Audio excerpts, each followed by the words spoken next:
চুপ মেরে থাকলে হবে না, যে কোনো একটা উপায় বের করতেই হবে। যেহেতু একবার একটা প্ল্যান করেই ফেলেছে, সেই প্ল্যান যতক্ষণ সাকসেসফুল না হবে ততক্ষণ সে এখান থেকে বের হতে হবে না। বালা নিজের ভিতর নিজেকে তৈরি করতে লাগলো। যাই হয়ে যাক না কেন, এখানে সবকিছু নিজের কন্ট্রোলে রাখতে হবে, একটুও ভীতু হলে চলবে না। দোস্ত কোথায় তোরা, চলে আয়। একটা ঝাক্কাস মাইয়া আমার আস্তানায় এসে বলতেছে সে নাকি আমার এখানে থেকে যায়। কি বলিস বন্ধু, সিঙ্গার করতে হরিণ নিজে এসে ঘুমিয়ে পড়ছে, ব্যাপার কি? শুধু হরিণ না রে, হরিণী দেখতে কি সুন্দর, দেখলে তো ফিদা হয়ে যাবে, তাড়াতাড়ি চলে। ঠিক আছে, তাহলে আজকে সন্ধ্যায় দেখা হচ্ছে। আজকের দিনটা কোনো রকম ধরে রাখিস, তাহলে সন্ধ্যায় পার্টি করব। সবকিছু আমি আয়োজন করব। আয়। ঠিক আছে, আমি তোর জন্য আইটেমটাকে সুন্দর করে সাজিয়ে রাখবো। খুব তাড়াতাড়ি চলে আসিস, আমি সব ব্যবস্থা করে রাখবো। আমাদের অপারেশনটা কি করলি? এই অপারেশনটা করতে পারলে খুব তাড়াতাড়ি মিলিয়নার হয়ে যাব। আচ্ছা, আমি সবকিছু ভেবে দেখতেছি কিভাবে প্ল্যানটা করবো, বুঝছিস? এখন তো পুলিশ অনেক ঝামেলা করতেছে, আমি বুঝতেছি না কি করব না। চল একদিন পুলিশের উপর হামলা করেই দিই। আমাদের যে গোলা আর অস্ত্র মডার্ন টেকনোলজি আছে, পুলিশ আমাদের সাথে পারবে না, বুঝছিস? তুই তো ভালো করে জানিস আমি দেশটাকে কত ভালোবাসি। আমাদের ক্ষতি হবে, আমাদের দেশের ক্ষতি হবে, আমাদের আশেপাশে যত নিরীহ মানুষ আছে সবার ক্ষতি আজকে তোর জন্য, বুঝছিস, আমরা কিছুই করতে পারতেছি না। এত দেরি হচ্ছে আমাদের সব অপারেশন কমপ্লিট করতে। হবে। যা ভালো মনে হয় সেটাই করিস, কোনো অপারেশনে তোদের সাথে যাব না, আমি চলে যাচ্ছি এই শহর ছেড়ে। কি বলিস? আরে বন্ধু, তোকে ছাড়া কি কোনো অপারেশন সাকসেসফুল হয় বল? তুই চলে গেলে তো আমাদের ধান্দা বদ্ধ করে দিয়ে রাস্তায় ভিক্ষা করে খেতে হবে। তাহলে এত বড়লোক হওয়ার ধান্দা কেন? যেটা আছে সেটা নিয়ে সন্তুষ্ট থাক তোরা সবাই। আর আমি তো আছি, তাই না? আমাকে তো তোরা বিশ্বাস করিস, তাহলে এত টেনশন করিস। ঠিক আছে, ফোনে এসব কথা আর না বলি, সামনাসামনি এসব নিয়ে কথা। এখন ফোনটা রাখলাম, সন্ধ্যায় দেখা হচ্ছে। কথা বলা শেষ করে রুদ্র পিছনে তাকিয়ে দেখে যে মালা পিছনে দাঁড়িয়ে আছে। রুদ্র অবাক হলো যে মেয়েটা রুমের ভিতর রেখে আসলো, মেয়েটা বাইরে কি করতেছে এখানে, তার পিছন থেকে কি শুনতেছে সে। রুদ্র ইচ্ছা করতেছে মেয়েটাকে ফেলে ফেলবে, সবকিছু সমাধান করতে, কিন্তু রুদ্র কেন যেন এই কাজটা করতে পারতেছে না। এখন রুদ্রের এসব করতে বেশি সময় লাগে না, বাট কেন জানি করতে পারতেছে না। কোথায় যেন একটা বাধা কাজ করতেছে রুদ্রের। মেয়ে, তোর এখানে কি? তোকে আমি রুমের ভিতর থাকতে বল, বাইরে এসেছিস কিসের জন্য?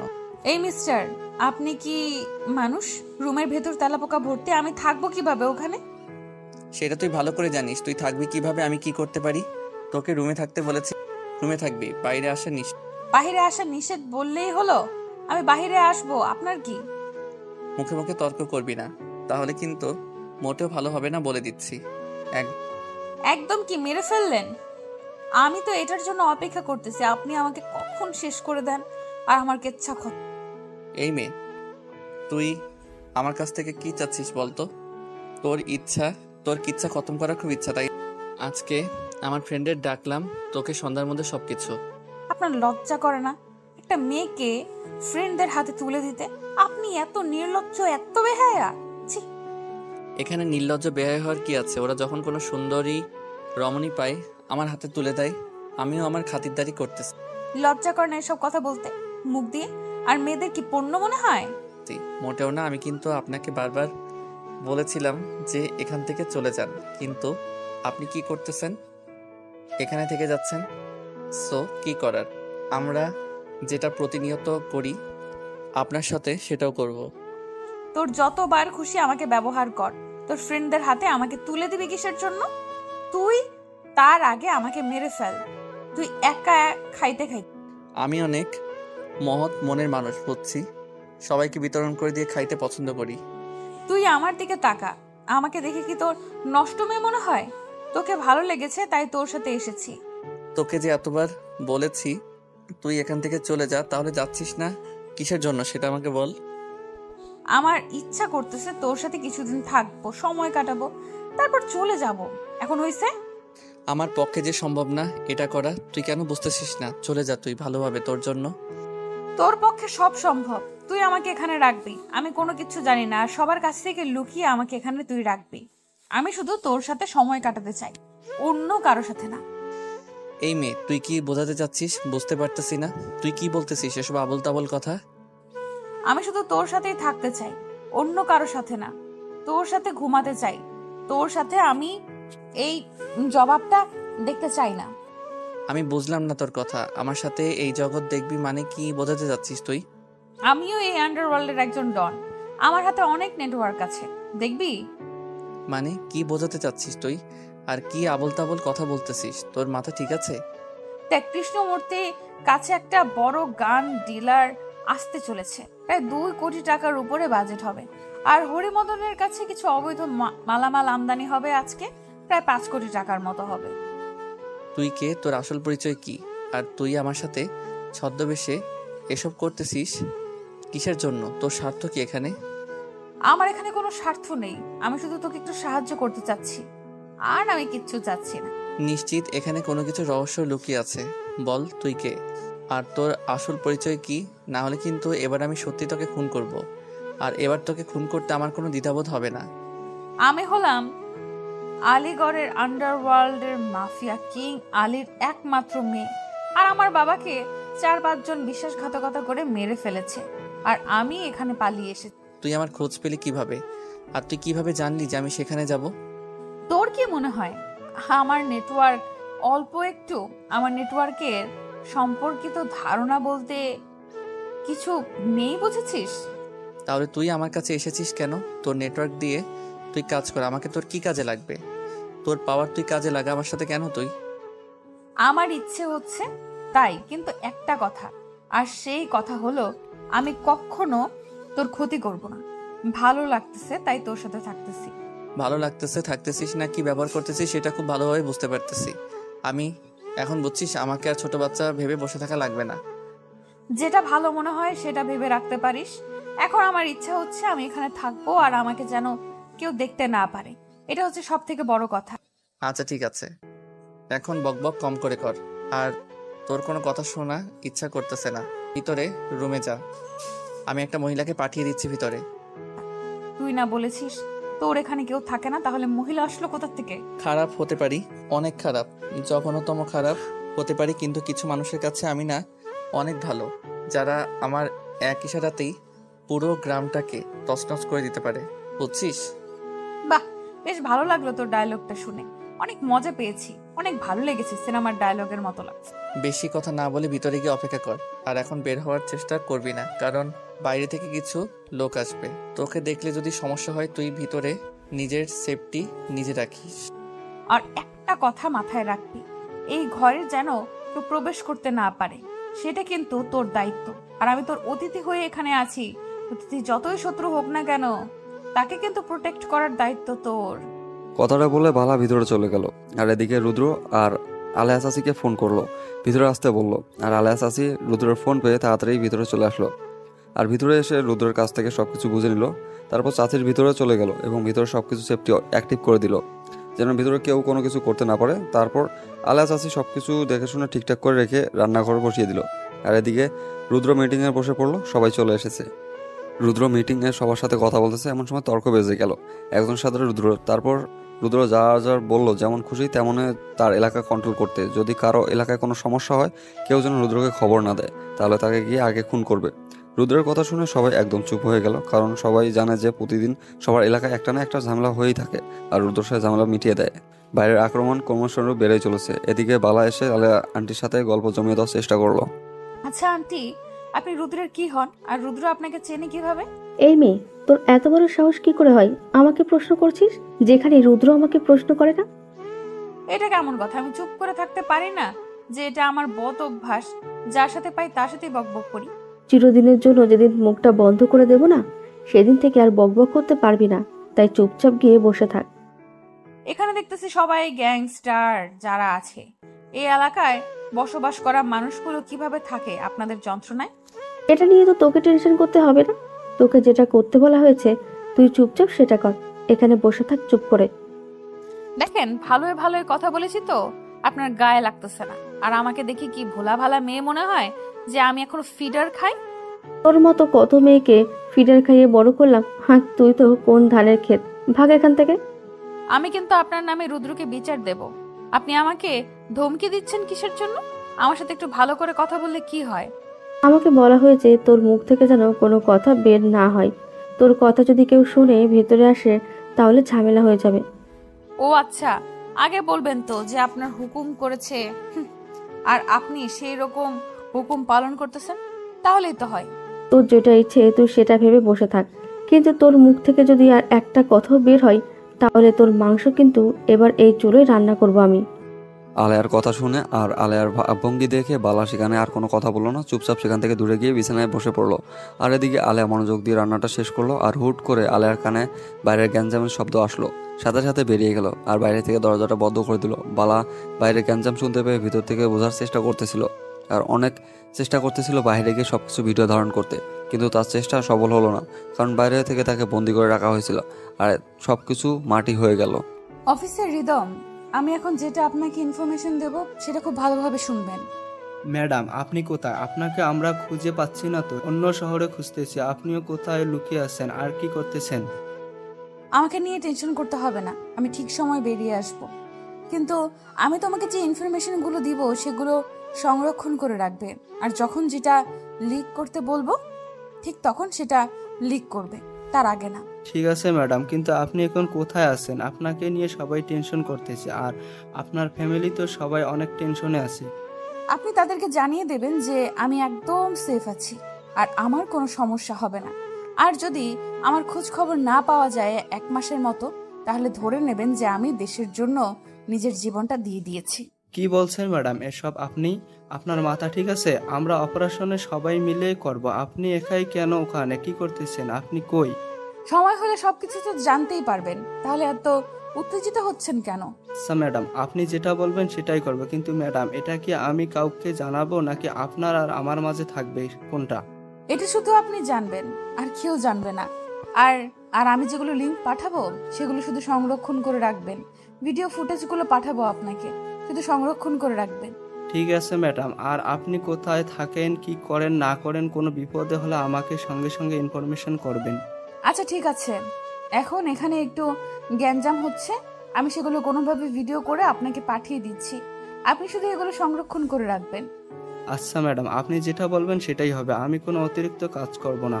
কথাটা বলে ফোনটা রেখে রিদম তার নিজের ডেস্কটপে সব ইম্পর্টেন্ট ফাইল রেখে বাকি সবগুলো ডিলিট করে দিল।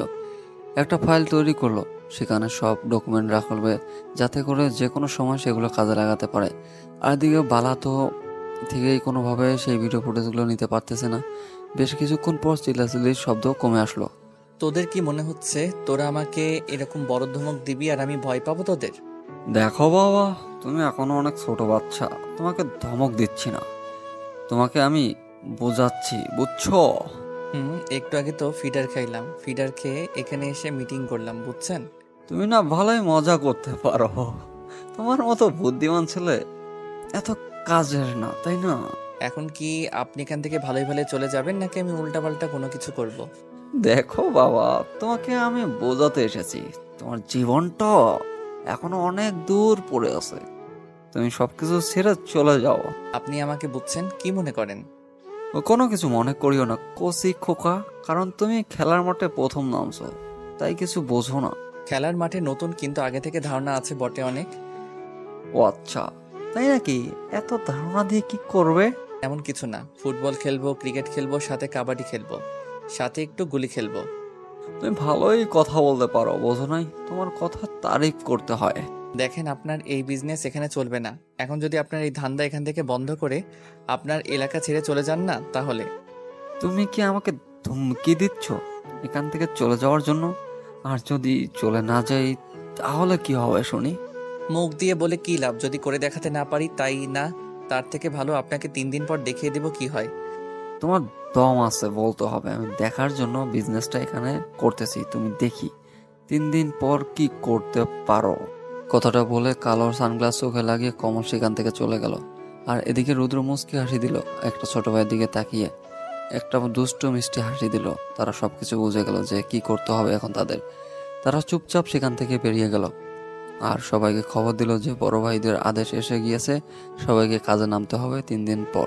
সবাইকে অস্ত্র রেডি রাখার জন্য আর ময়দানে নামার জন্য নিজেদের প্রস্তুত হতে 3 দিন সময় দেওয়া হলো। আরে রুদ্র, মাথা ঠান্ডা করে কাজ করো, এরকম করলে তো চলবে না, তাই না? আপনি তো সব শুনলেন, সে আমাকে কাছে চ্যালেঞ্জ করে গেল, সে নাকি আমাকে টেক্কা দিয়ে এখানে ধান্দা করবে। ধান্দা করতে দাও না কেন? তুমি তো দেখে একটু অবুঝ হয়ে গিয়েছো। অনেকদিন থেকে গ্রামের মানুষগুলো ফ্রিতে কোনো কিছু পাচ্ছে না, এই 3 দিন তাদেরকে একটু হুকুম দাও, তারাও ফ্রিতে কিছু। আপনি তাহলে আপনার কাজটা চালিয়ে যান, গ্রামের মানুষদের বলে দেন আপনি তো গ্রামের সর্দার, ঠিক আছে, তাহলে আমি এখন বেরিয়ে যাচ্ছি। আর মেয়েটার জন্য রান্না করে রেখে দিয়েছি। তুমি যেটা বলেছিলে সেটাই করেছি। ধন্যবাদ আন্টি। আর মেয়েটা কি আপনার সাথে কোনো কিছু শেয়ার করার চেষ্টা করেছে? তেমন কিছু বলে নাই, বাট মেয়েটা অনেক বাচাল, বুঝছো? অনেক কথা বলে, সহ্য হয় না এত কথা বলা। দেখি, সে নাকি গ্যাংস্টারের মেয়ে। দেখি কোন ফায়দা লুটে নিতে পারে কিনা, তারপর না হয় ছুঁড়ে ফেলে দেব। আমার কেন জানি এখানে একটা রহস্যের গন্ধ নাকে আসতেছে, বুঝছো? একটু দেখে শুনে সাবধানে কাজ করো, তারপর দেখা যাক কি হয়। আমি আমার মরণকে ভয় করি না। তোমরাগুলা থাকতে যদি আমাকে মরে যেতে হয় অন্য কারো হাতে, তাহলে এর থেকে বড় আফসোস আমার কিছু থাকবে না। দেখো বাবা, আমাদের সামনে দিয়ে তোমাকে এসে কেউ মেরে ফেলবে, সেই কলিজা এই পৃথিবীর বুকে কারো হয়নি। কিন্তু তোমার ভিতরের মানুষ যদি তোমার কোনো ক্ষতি করে বাবা, আমরা তো কোনো কিছু করতে পারবো না। সেটা তুমি দেখে শুনে থাকবে। আর কাছের মানুষ বানানোর আগে হাজারটা পরীক্ষা করে নিবে। আমার কাছের মানুষ বলতে শুধু আপনি। আপনি আমার মনের খবরগুলো জানেন, তাছাড়া হয়তো কেউ জানে না, সেটা আপনি খুব ভালো করেই জানেন। বাবা, তুমি এখন যে বয়সটাতে আছো না, সেই বয়সটাতে তোমার নানা ধরনের আবেগ সৃষ্টি হবে, তোমার ভালোবাসার মানুষ হবে। এরকম কোনো কিছুই হবে না। যদি এরকম কোনো কিছুই হয় তাহলে আমি নিজেই নিজেকে শেষ করে দেব, কারণ ভালোবাসার মায়ায় আমি নিজেকে জড়াতে চাই না। আচ্ছা বাবা, আমি সেটা দেখে নেব। এখন আমি যাচ্ছি। আর তোমার কাজগুলো আমি করে দিয়েছি। আর কোনো কিছু প্রয়োজন হলে অবশ্যই ফোন করবে আমাকে। কথাটা বলে আলেয়া আন্টি মুচকি হাসি দিয়ে সেখান থেকে চলে গেল। এদিকে রুদ্র ভিতরে চলে আসলো, এসে দেখে বাইরে থেকে রুমের দরজা দেওয়া। তারপর রুদ্র এসে রুমের দরজা খুলে দিল। রুমের দরজা খোলা দেওয়ার সাথে সাথেই ভিতর থেকে বালা এসে রুদ্র কলার চেপে ধরলো। আপনি নিজেকে কি মনে করেন শুনি? তোর আবার কি হলো? এরকম করে রেখে যাচ্ছিস কিসের জন্য শুনি? তুই আমাকে রুমের ভেতর বন্দি করে রেখেছিস কিসের জন্য, সেটা আগে বল আমাকে। আমার ইচ্ছে হয়েছে করেছি। আমি তো কাউকে কৈফিয়ত দিতে পারবো না। এখন তাড়াতাড়ি খাওয়া দাওয়া করে ঘুমিয়ে পড়। তোর এখানে আছি, তুই আমাকে ব্যবহার করতেছিস, যেটা খুশি করতেছিস, তাই বলে কি আমি সবকিছু তোর কথা মতো করব? এখন কি করবে সেটা ব্যক্তিগত তোর ব্যাপার, কিন্তু আমার যেহেতু তুই অতিথি, তাই অতিথি দেখাশোনা করার দায়িত্ব তো আমার, তাই না? এখন তো ইচ্ছে করতেছে তোকে খুন করে ফেলতে। তুই আমাকে রুমের ভেতরে এরকম করে বন্দি করে রাখলে আমি নিঃশ্বাস নিতে পারবো? আসলে মেয়ে মানুষ না, কখন যে নিজের জবানটা পাল্টে ফেলে আমি নিজেও বুঝি না। তুই একটু আগে বলেছিস তোর সমস্যা হবে, তাই তোকে আমি বন্দি করে রেখেছি। আর তুই এখন বলতেছিস তোকে আমি কেন রুমের ভেতর বন্ধ করে রেখেছি। হয়েছে, আর বাহানা দেখাতে হবে না। এখন চুপচাপ আমার বিছানা ঠিক করে দাও, আমি ঘুমাবো। তুই কাকে কি বলতেছিস? তোর মাথা ঠিক আছে? তুই আমাকে বলেছিস বিছানা ঠিক করে দেওয়ার কথা। এখানে তুই ছাড়া অন্য কেউ নেই, তাই তোকেই বলতেছি। আর এরকম ভাবনা আর কি আছে? তুই হয়তো ভুলে যাচ্ছিস আমি কে, আর তোর কাজ করে দেব। তোর কি মনে হয়? দেখ, আমি এত বড় হয়েছি, জীবনে কোনো কাজ নিজে করিনি। আর আজকে এখানে বিপদে পড়েছি বিধায় তুই আমার সাথে এরকম করছিস। শালি, আমি তোকে এখানে নিয়ে এসেছি না তুই আমার সঙ্গে এসেছিস, কোনটা? না হয় আমি তোর সাথে, তাই তুই আমার সাথে যা ইচ্ছা করছিস তাই করতে পারিস না, তাই না? এখান থেকে চলে যাবি কালকে, কে সন্ধ্যার বাইরে ছেড়ে দিয়ে আসবো। তুই চলে যাবি এখান থেকে। বিপদের সময় কেউ কাউকে সাহায্য করতে চায় না, এটা বললেই তো পারিস। চলে যাব, সমস্যা নেই। কথাটা বলে বালা কান্না করতে করতে বিছানায় গিয়ে শুয়ে পড়লো। আর রুদ্র পড়ে গেল মহাবিপদে। জীবনে কোনো মেয়ের সাথে এরকম ঘটনা ঘটেনি তার জীবনে। আজকে প্রথম সে কি করবে না করবে বুঝে উঠতে পারতেছে না। রুদ্র ইচ্ছা করতেছে মেয়েটাকে শেষ করে দিতে, কিন্তু পারতেছে না কোনো একটা অজানা কারণে। তারপর চুপচাপ বিছানায় গিয়ে এক সাইডে বসে পড়লো। রুদ্র মনে করেছিল যে এমনিতেই হয়তো রাগ করে আছে, কিন্তু গিয়ে দেখে সত্যি সত্যি ফুপিয়ে ফুপিয়ে কান্না করতেছে বালা। এই মেয়ে, এমন কি বলেছি যার জন্য এইভাবে কান্না করতে হবে? তাড়াতাড়ি উঠে খাবার খেয়ে নে। আমার ইচ্ছা, আমার যখন ক্ষুধা লাগবে তখন আমি খেয়ে নেব, কাউকে এখানে নজরদারি করতে হবে না। মাথা গরম আছে আজকে, তুই যদি আরেকটু মাথা গরম করিস তাহলে কখন যে কি হবে। তোর মাথা গরম তাতে আমার কি হয়েছে? আমার মাথা কি ঠান্ডা আছে? তুই আমার চোখের সামনে থেকে চলে যা, তোকে আমি দেখতে চাচ্ছি না এখন। দেখতে হবে না, তুই এখন খাবার খেয়ে নিয়ে তোর যেটা খুশি সেটাই করতে পারিস। অতিথি বলে কথা, না খেলে কেমন হয় না? বেহায়ার মতো আমার সাথে কথা বলতে হবে না। তুই এখন এখান থেকে চলে যা, বুঝছিস? আমার সাথে এখন আর তোকে কথা বলতে হবে না। দেখ, কিন্তু কিন্তু কোনো মেয়ের সাথে এরকম কথা বলিনি। প্রথম তোর সাথে আমি কথা বলেছি। এখন যদি তুই ইগো দেখাতে এসেছিস আমাকে, তাহলে তুই থাক। একটা মেয়ে রাগ করে আছে, কান্না করতেছে, ক্ষুধা লাগছে, তার কই খাবার দিবি, সেটা না করে রাগ দেখিয়ে চলে যাচ্ছে। ঠেকা বসছে কাউকে খাওয়াই দিতে। জীবনের কেউ আমাকে খাওয়াই দিল না, আমি কাউকে খাওয়াই দিলাম না। আজকে কোথাকার কোন মেয়েকে নাকি আমি খাওয়াই দিব। 2 দিন হলো এখানে আছি, আর আপনি আমার সাথে সময় কাটিয়েছেন, আর এখন বলছেন চেনেন না, খাওয়াই দিতে পারেন না। মেয়ের সাথে সময় কাটিয়েছি, তার জন্য কি সবাইকে খাইয়ে দিতে হবে? এরকম তো কোনো কথা না। সবার সাথে তো আর আমাকে তুলনা করলে চলবে না। আমি স্পেশাল কিছু, তাই আমাকে স্পেশাল ভাবেই মেনটেন করতে হবে। কিসের স্পেশাল বুঝলাম না। আর আমার জীবনে কোনো স্পেশাল বলতে কোনো কিছু নেই। সবাই সমান, সব মেয়ে সমান। টাকা দিলে সবাই আসবে, টাকা না দিলে কেউ আসবে না। সব মেয়েরা রাতে আসে, রাতের কাজ করে রাতের টাকা নিয়ে চলে যায়। আমি কিন্তু যাইনি। সমস্যা? তুই যাবি কিভাবে? এখান থেকে তো সুবিধা নিচ্ছিস। তোর যা খুশি তাই ভাবতে পারিস। এখন তোকে আমাকে খাইয়ে দিতে হবে, সব থেকে বড় কথা এটা। আমি পারবো না তোকে খাইয়ে দিতে। তোর যা করার তুই তাই করতে পারিস, কিন্তু আমি তোকে খাওয়াতে পারবো না। তোকে বলছি না তুই এখন আমাকে খাইয়ে দিবি, তো খাইয়ে দিবি। এর থেকে বেশি কথা শুনতে চাই না। এক কথার মানুষ, আমি বলছি খাওয়াতে পারবো না। তুই নিজের হাতে খেয়ে নে, না হলে এমনই থাক। আচ্ছা, তোর মাঝে কি মনুষ্যত্ব বলতে কিছু নেই? আমি একটা মেয়ে মানুষ, তাই না? জানি তুই একটা মেয়ে মানুষ, কিন্তু তুই যদি এখন নিজেকে হিজড়া বলে দাবি করিস তো আমি মানতে পারবো না, তাই না? মুখে লাগাম দিয়ে কথা বল। এরকম ভাবে কথা বললে কিন্তু তোকে আমি... তুই আমার কোনো কিছুই করতে পারবি না। অযথা চিল্লিয়ে লাভ নাই। এর থেকে তুই ডিম পাড় এখানে বসে বসে। এবার কিন্তু সত্যি খুব খারাপ হয়ে যাচ্ছে। এবার কিন্তু ভালো হবে না, বলে দিলাম। আমি ডিম পারি, তাই না? আর তুই? মানুষ, আর আমি সব থেকে জঘন্য একজন মানুষ। সেটা তোকে বলতে হবে না, সেটা তোর আচার আচরণে বোঝা যায় তুই কোন লেভেলের জঘন্যতম। তোর সাথে এত কথা বলার আমার কোনো ইচ্ছা নাই, বুঝছিস? এখন তোর খাইতে ইচ্ছা করলে খা, না করলে চুপচাপ ঘুমিয়ে পড়। আমাকে ডিস্টার্ব করিস না, আমি গেলাম। আমাকে এখানে একা রেখে কই যাবি তুই? আমার ভয় লাগে, আমাকে সঙ্গে করে নিয়ে যা।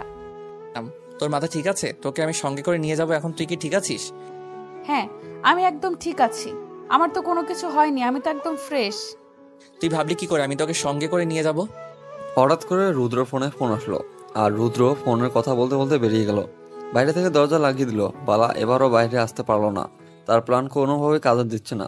কি করবে না করবে ভেবে পাচ্ছে না। কি করলে সে রুদ্রের মনের জায়গা নিতে পারবে আর সব জায়গায় তাকে নিয়ে যাবে। মনের একটা ফিলিংস জাগাতে হবে যে কোনো প্রকারে। রুদ্র বাইরে আসলো। বাইরে এসে রাতের অন্ধকারে কালো হেলমেট আর কালো পোশাক পরে বেরিয়ে পড়লো আর আন্ডারওয়ার্ল্ড জগতে। এখানে কি সমস্যা? বাহিরে কেউ এসে ঝামেলা করবে, সবাই চুপ করে আছিস কেন?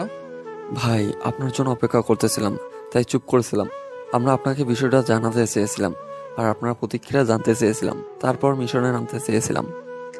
আমাদের এলাকাতে কি হয় না হয় সেটা তুই ভালো করে জানিস। ভাই, তাও আপনার অনুমতি ছাড়া কোনো কিছু করতে পারি না। পরে আবার আপনার উপর কোনো চাপ আসলে? সেটা আমি দেখে নেব। যারা একটু বার্গেনিং করবে এখানে এসে, তাদের সাথে সাথেই। ভাই, বুঝতে পেরেছি, আর বলতে হবে না। নেক্সট টাইম থেকে আর এরকম হবে না। সাথে সাথেই কাজ শেষ করে দেব। মিশন আর এই বাকের চাচার জমির সমস্যার সমাধানটা হয়েছে নাকি এখনো হয়নি? ওইখানে একটু সমস্যা আছে। বাকের চাচার ছেলে বাকের চাচার সাথে বেইমানি করেছে। পুলিশ, এখানে তো কাহিনী ইন্টারেস্টিং। হয়ে বাপের সাথে বেইমানি করলো কেন?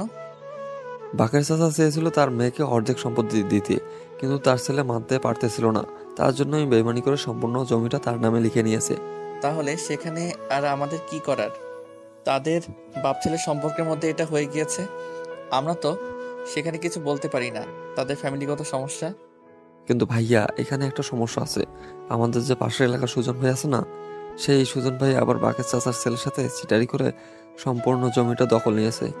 এখানে আমার কি করার? ছেলে বাপের সাথে বেইমানি করেছে, আর বেইমানের ফল এখন সে ভোগ করতেছে। করতে থাকুক। কিন্তু বাকের চাচা আমার সাথে এসে দেখা করে, আপনার সাথে দেখা করার জন্য। কিন্তু আমি আর কতদিন এটা সহ্য করব? বাকের চাচাকে আসতে না বলে তার ছেলেকে আসতে বলিস, কিছুক্ষণ পিটাবি, তারপর তার সাথে কথা বলবো। আচ্ছা ভাই, আপনি যেটা বলবেন সেটাই। এখন ভাইয়া, আপনি কোথায় যাবেন? নাকি বাসায় ফিরে যাবেন? আমাকে নিয়ে টেনশন করতে হবে না। আমার কোনো কিছু হলে সাথে সাথে সিঙ্গেল পেয়ে যাবে আর লোকেশন পেয়ে যাবে, চলে আসিস। আচ্ছা ভাইয়া, ঠিক আছে, তাহলে আমরা আমাদের কাজে লেগে পড়ি আর খুব তাড়াতাড়ি কাজটা শেষ করে বাসায় চলে আসবো। নে এখানে দেখ 2 লাখ টাকা আছে, তুই 50,000 টাকা নিবি, বাকি টাকা তোর ছেলে পেলেদের দিয়ে দিস। ভাইয়া এত টাকা তো এখন লাগবে না, যখন লাগবে তখন চেয়ে নেবো, এখন আছে। যখন যেটা দেবো সেটা নিয়ে রেখে দিবি, সময় হলে কাজে লাগবে, বুঝছিস? কখন আমার হাত ফাঁকা হয়ে যায় বলা তো যায় না। রুদ্র সেখানে আর বেশিক্ষণ দেরি করলো না, তার গাড়িটা নিয়ে সে তার অন্য একটা স্থানে গেল। সেখানে মেয়ে বান্ধবীর অভাব নেই, মন খারাপ হলে এখানে চলে আসে আর যার সাথে খুশি তার সাথে গিয়ে রুমে গিয়ে মজা নিয়ে আড্ডা দেয়, তারপর বেরিয়ে যায়। আজকে এমনিতেই এসেছে এখানে দেখাশোনা করার জন্য, কার সাথে রাত কাটানোর জন্য না, কারণ ঘরে একটা আছে, মন চাইলে তার সাথেই থাকতে পারবে। কি আমার আজকে মুড অফ কেন? চলো আমার রুমে। এমনি আসলাম এখানে, আর আজকে কারো রুমে যাব না, আজকে এখানে সবার সাথে কিছু কথা আছে। কেন, কোনো কিছু হয়েছে নাকি? আর সবাইকে কি খবর দেব? সমস্যা? আরে ধুর, কোনো সমস্যা নাই, এমনিতেই অনেক দিন থেকে তো আসা হয় না, প্রায় 1 সপ্তাহ হয়ে গেল, তাই ভাবলাম একটু খোঁজ খবর নেই, আর কোনো কিছু লাগলে দিয়ে দেই। কিছুদিন আগেই তো 5 লক্ষ টাকা দিলি এখানে, আর এখন কারো কিছু লাগবে না মনে হয়। বলা যায় না, কখনো আবার ফকির হয়ে যাই। বর্তমান যে উপদ্রব চলছে আমার উপর, সবাই আমাকে নিয়ে যে ষড়যন্ত্র করতেছে, বেঁচে থাকি না মরে যাই। এসব কথাবার্তা বাদ দে, এখন রুমে চল, তোকে একটু মাসাজ করে দেই। খারাপ লাগতেছে, একটু মাথাটা ব্যথা করতেছে, চল তাড়াতাড়ি শেষ করি। আর কতদিন এইভাবে? একটা বিয়ে করে নে, তাহলে তো পার্মানেন্ট একজন পেয়ে যাবি, তাই না? থাকতে আবার বিয়ে করা লাগে কিসের জন্য শুনি? তো আছিস একসাথে। এভাবে কি জীবন চলে? আমরা না হয় এই পথে এই লাইনে কাজ করি, আমাদের চলতেছে, কিন্তু তুই তার জন্য এরকম ভাবে থাকবি কেন? সব জ্ঞান দিবি না, বুঝছিস? এখন কাজ করতেছিস, কাজ কর। আর এখন এরকম কথা বললে কিন্তু মুড নষ্ট হয়ে যাবে। বেশ কিছুক্ষণ দুজনে একসাথে সময় পার করলো, করার পর রুদ্র সেখান থেকে বেরিয়ে আসলো আর আসার সময় সবাইকে ডেকে নিল। প্রায় 15 থেকে 20 জন নারী সেখানে থাকে আর সবাই রুদ্রকে দেখে রুদ্রের কাছে এসে পড়লো। অনেকদিন পর রুদ্রকে দেখতেছে, 1 সপ্তাহ তাদের কাছে অনেকদিন, কারণ ওদের কাছে রুদ্র প্রতিনিয়ত যাওয়া আসা করতো, কিন্তু 1 সপ্তাহ ধরে আসতেছে না। তারপর রুদ্র সবাইকে সবকিছু খুলে বলে দিল, তারপর কিছু টাকা ধরিয়ে দিল সবাইকে। তারপর বাইক নিয়ে রুদ্র সেখান থেকে সোজা বাসার উদ্দেশ্যে রওনা দিল। বাসায় এসে দেখে পুরো বাড়ি অন্ধকার কুটকুটে হয়ে আছে, কারেন্ট আছে কিন্তু বাড়ির ভিতর লাইট অফ কিসের জন্য সবগুলো।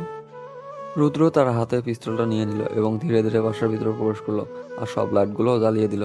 দেখলো কোথাও কেউ নেই, ভালোভাবে চেক, তারপর সিসিটিভি ফুটেজ চেক করলো, কোনো কিছুই দেখতে পেলো না। তাহলে বাসার বাল্বগুলো অফ করলো কে?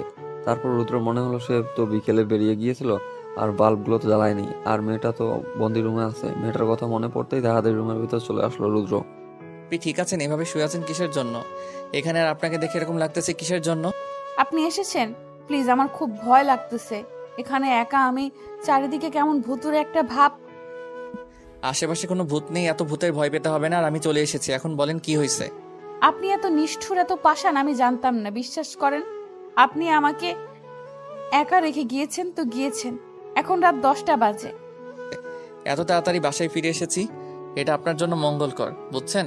এত তাড়াতাড়ি বাসায় ফ্রি না।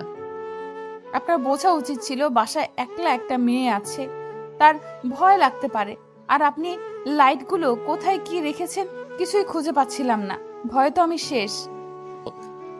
বেঁচে তো আছেন, মরে তো যাননি। মরে গেলে তো ঝামেলাটা অর্ধেক শেষ হইতো, তাই না? তাহলে আপনি আমাকে মেরে ফেলতে চাচ্ছেন? এইভাবে ভয় দেখিয়ে মেরে ফেলার থেকে ডিরেক্ট মেরে ফেলান, ঝামেলা শেষ হয়ে যাক, তাই না? আরে রেগে যাচ্ছেন কিসের জন্য? আর অবশ্যই আপনাকে রাগী অবস্থায় দেখতে অস্থির মানে অসাধারণ লাগে আমার কাছে, বুঝছেন? আপনার এই রাগী লুকটা দেখার জন্য আপনাকে রাগিয়ে দিই আমি। এখন মজা নেওয়া হচ্ছে, তাই না? আমি এখানে ভয়ে মরে যাচ্ছি আর আপনি আমাকে সান্ত্বনা না দিয়ে মজা নিচ্ছেন। আমি কি করব? আপনি তো ভয়ে কান্না করতেছেন, আর আমি আপনাকে কি সান্ত্বনা দেব? আপনি ছোট বাচ্চা যে আপনাকে কোলে তুলে নিয়ে সান্ত্বনা দেব? চাইলে কিন্তু সেটাও করতে পারেন, আমি কিন্তু মানা করব না। আর আমার খুব ক্ষুধা লেগেছে। আমি না আপনাকে বলেছি খেয়ে নিতে, আপনি এখনো না খেয়ে আছেন কিসের জন্য? আমি কিন্তু আপনাকে বলেছি আমি খেতে পারি না নিজের হাতে, আমাকে সব সময় আমার বাবা খাইয়ে দিত। তাহলে এখন এখানে পড়ে আছেন কিসের জন্য? আপনার বাবার কাছে যান, আপনার বাবা আপনাকে খাইয়ে দিবে। আমি তো পারবো না। আমার বাবা থাকলে হয়তো আজকে আমি আপনার এখানে এসে আমি এভাবে পড়ে থাকতাম না, আর আপনার এরকম অবহেলাগুলো সহ্য করতাম না, বুঝছেন? আজকে আমি অসহায় তার জন্য। সরি, ভুলে গিয়েছিলাম, মাফ করবেন। আমি আসলে এভাবে বলতে চাইনি। আচ্ছা ঠিক আছে, আমি খাইয়ে দিচ্ছি। ঠিক আছে, লাগবে না খাইয়ে দেওয়া। আসলে আমি কখনো নিজের হাতে খাইনি তো, তাই ঠিক মতো খাইতে পাই না। কিন্তু আজকে থেকে শিখে নেব, সমস্যা নেই। আমি কখনো কাউকে খাইয়ে দেইনি, তার জন্য আমার লজ্জা লাগতেছিল। আমি এখন খাইয়ে দিচ্ছি, কালকে থেকে শিখে নিয়েন, বুঝছেন? আজকে আমি খাইয়ে দিচ্ছি, সমস্যা নাই। আর যদি আমার বাবা বেঁচে থাকতো তাহলে হয়তো আমাকে এই দিনগুলো দেখতে হতো না, হয়তো আমাকে এইভাবে লুকিয়ে থাকতে হতো না। চার দেওয়ালের মাঝে আমি কখনো এইভাবে চার দেওয়ালের মাঝে লুকিয়ে থাকিনি। ঠিক আছে, মন খারাপ করতে হবে না। কালকে থেকে আমি আপনাকে একবার হলে বাইরে নিয়ে যাব আর ঘুরিয়ে নিয়ে আসবো, আপনার মন হালকা হবে। ধন্যবাদ আপনাকে আমাকে এইভাবে স্বস্তি দেওয়ার জন্য।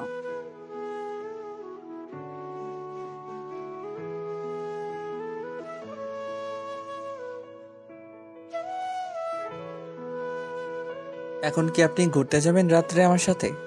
এত রাতে বাইরে যাবেন, আপনার ভয় লাগবে না? হাসালেন আপনি আমাকে, বুঝছেন? কেন, কি করলাম আপনাকে আমি? তেমন কিছু না, চলেন বাহিরে, আমরা বাইরে একটু ঘোরাঘুরি করে আসি, আপনার ভালো লাগবে। আচ্ছা ঠিক আছে, তাহলে চলেন দেখি কোথায় নিয়ে যান আমাকে। আমার পছন্দের কোনো জায়গা নেই, যেখানে ভালো লাগে সেখানে গিয়ে বসে থাকি। আচ্ছা, আমি কি আপনার জীবনের কোনো কাহিনী শুনতে পারি যে এগুলো আপনাকে সবসময় কষ্ট দেয়? সবাই সুখের গল্প শুনতে চাই, আপনি কষ্টের গল্পগুলো কেন শুনতে চাচ্ছেন বলুন তো? আমার ইচ্ছে হলো তাই শুনতে চাচ্ছিলাম যে আপনার তো জীবনে কষ্টের মুহূর্ত অনেক হবে। না, তেমন কোনো কষ্টের গল্প আমার জীবনে নাই, এসব নিয়ে আমি কোনো চিন্তাও করি না। এই যে আপনার বাবা মা নেই, আপনার কষ্ট হয় না যে তারা থাকলে আপনাকে কত ভালোবাসতো, আপনি এই পথে আসতেন না? আমার কপালে এটা লেখা ছিল না, আমি আমার কপালকে তো পরিবর্তন করতে পারবো না, তাই না? আপনি চাইলে কিন্তু ভালো হয়ে যেতে পারতেন এই পথে না এসে, তাই না? সবাই কিন্তু চেষ্টা করে ভালো হওয়ার, কিন্তু কয়জনে পারে ভালো হতে বলেন? বালা আর কোনো কথা বলল না রুদ্রের সাথে। রুদ্রের পিছনে পিছনে গিয়ে বাইকে উঠে বসলো। রুদ্র বাইক নিয়ে চলে আসলো নদীর ধারে।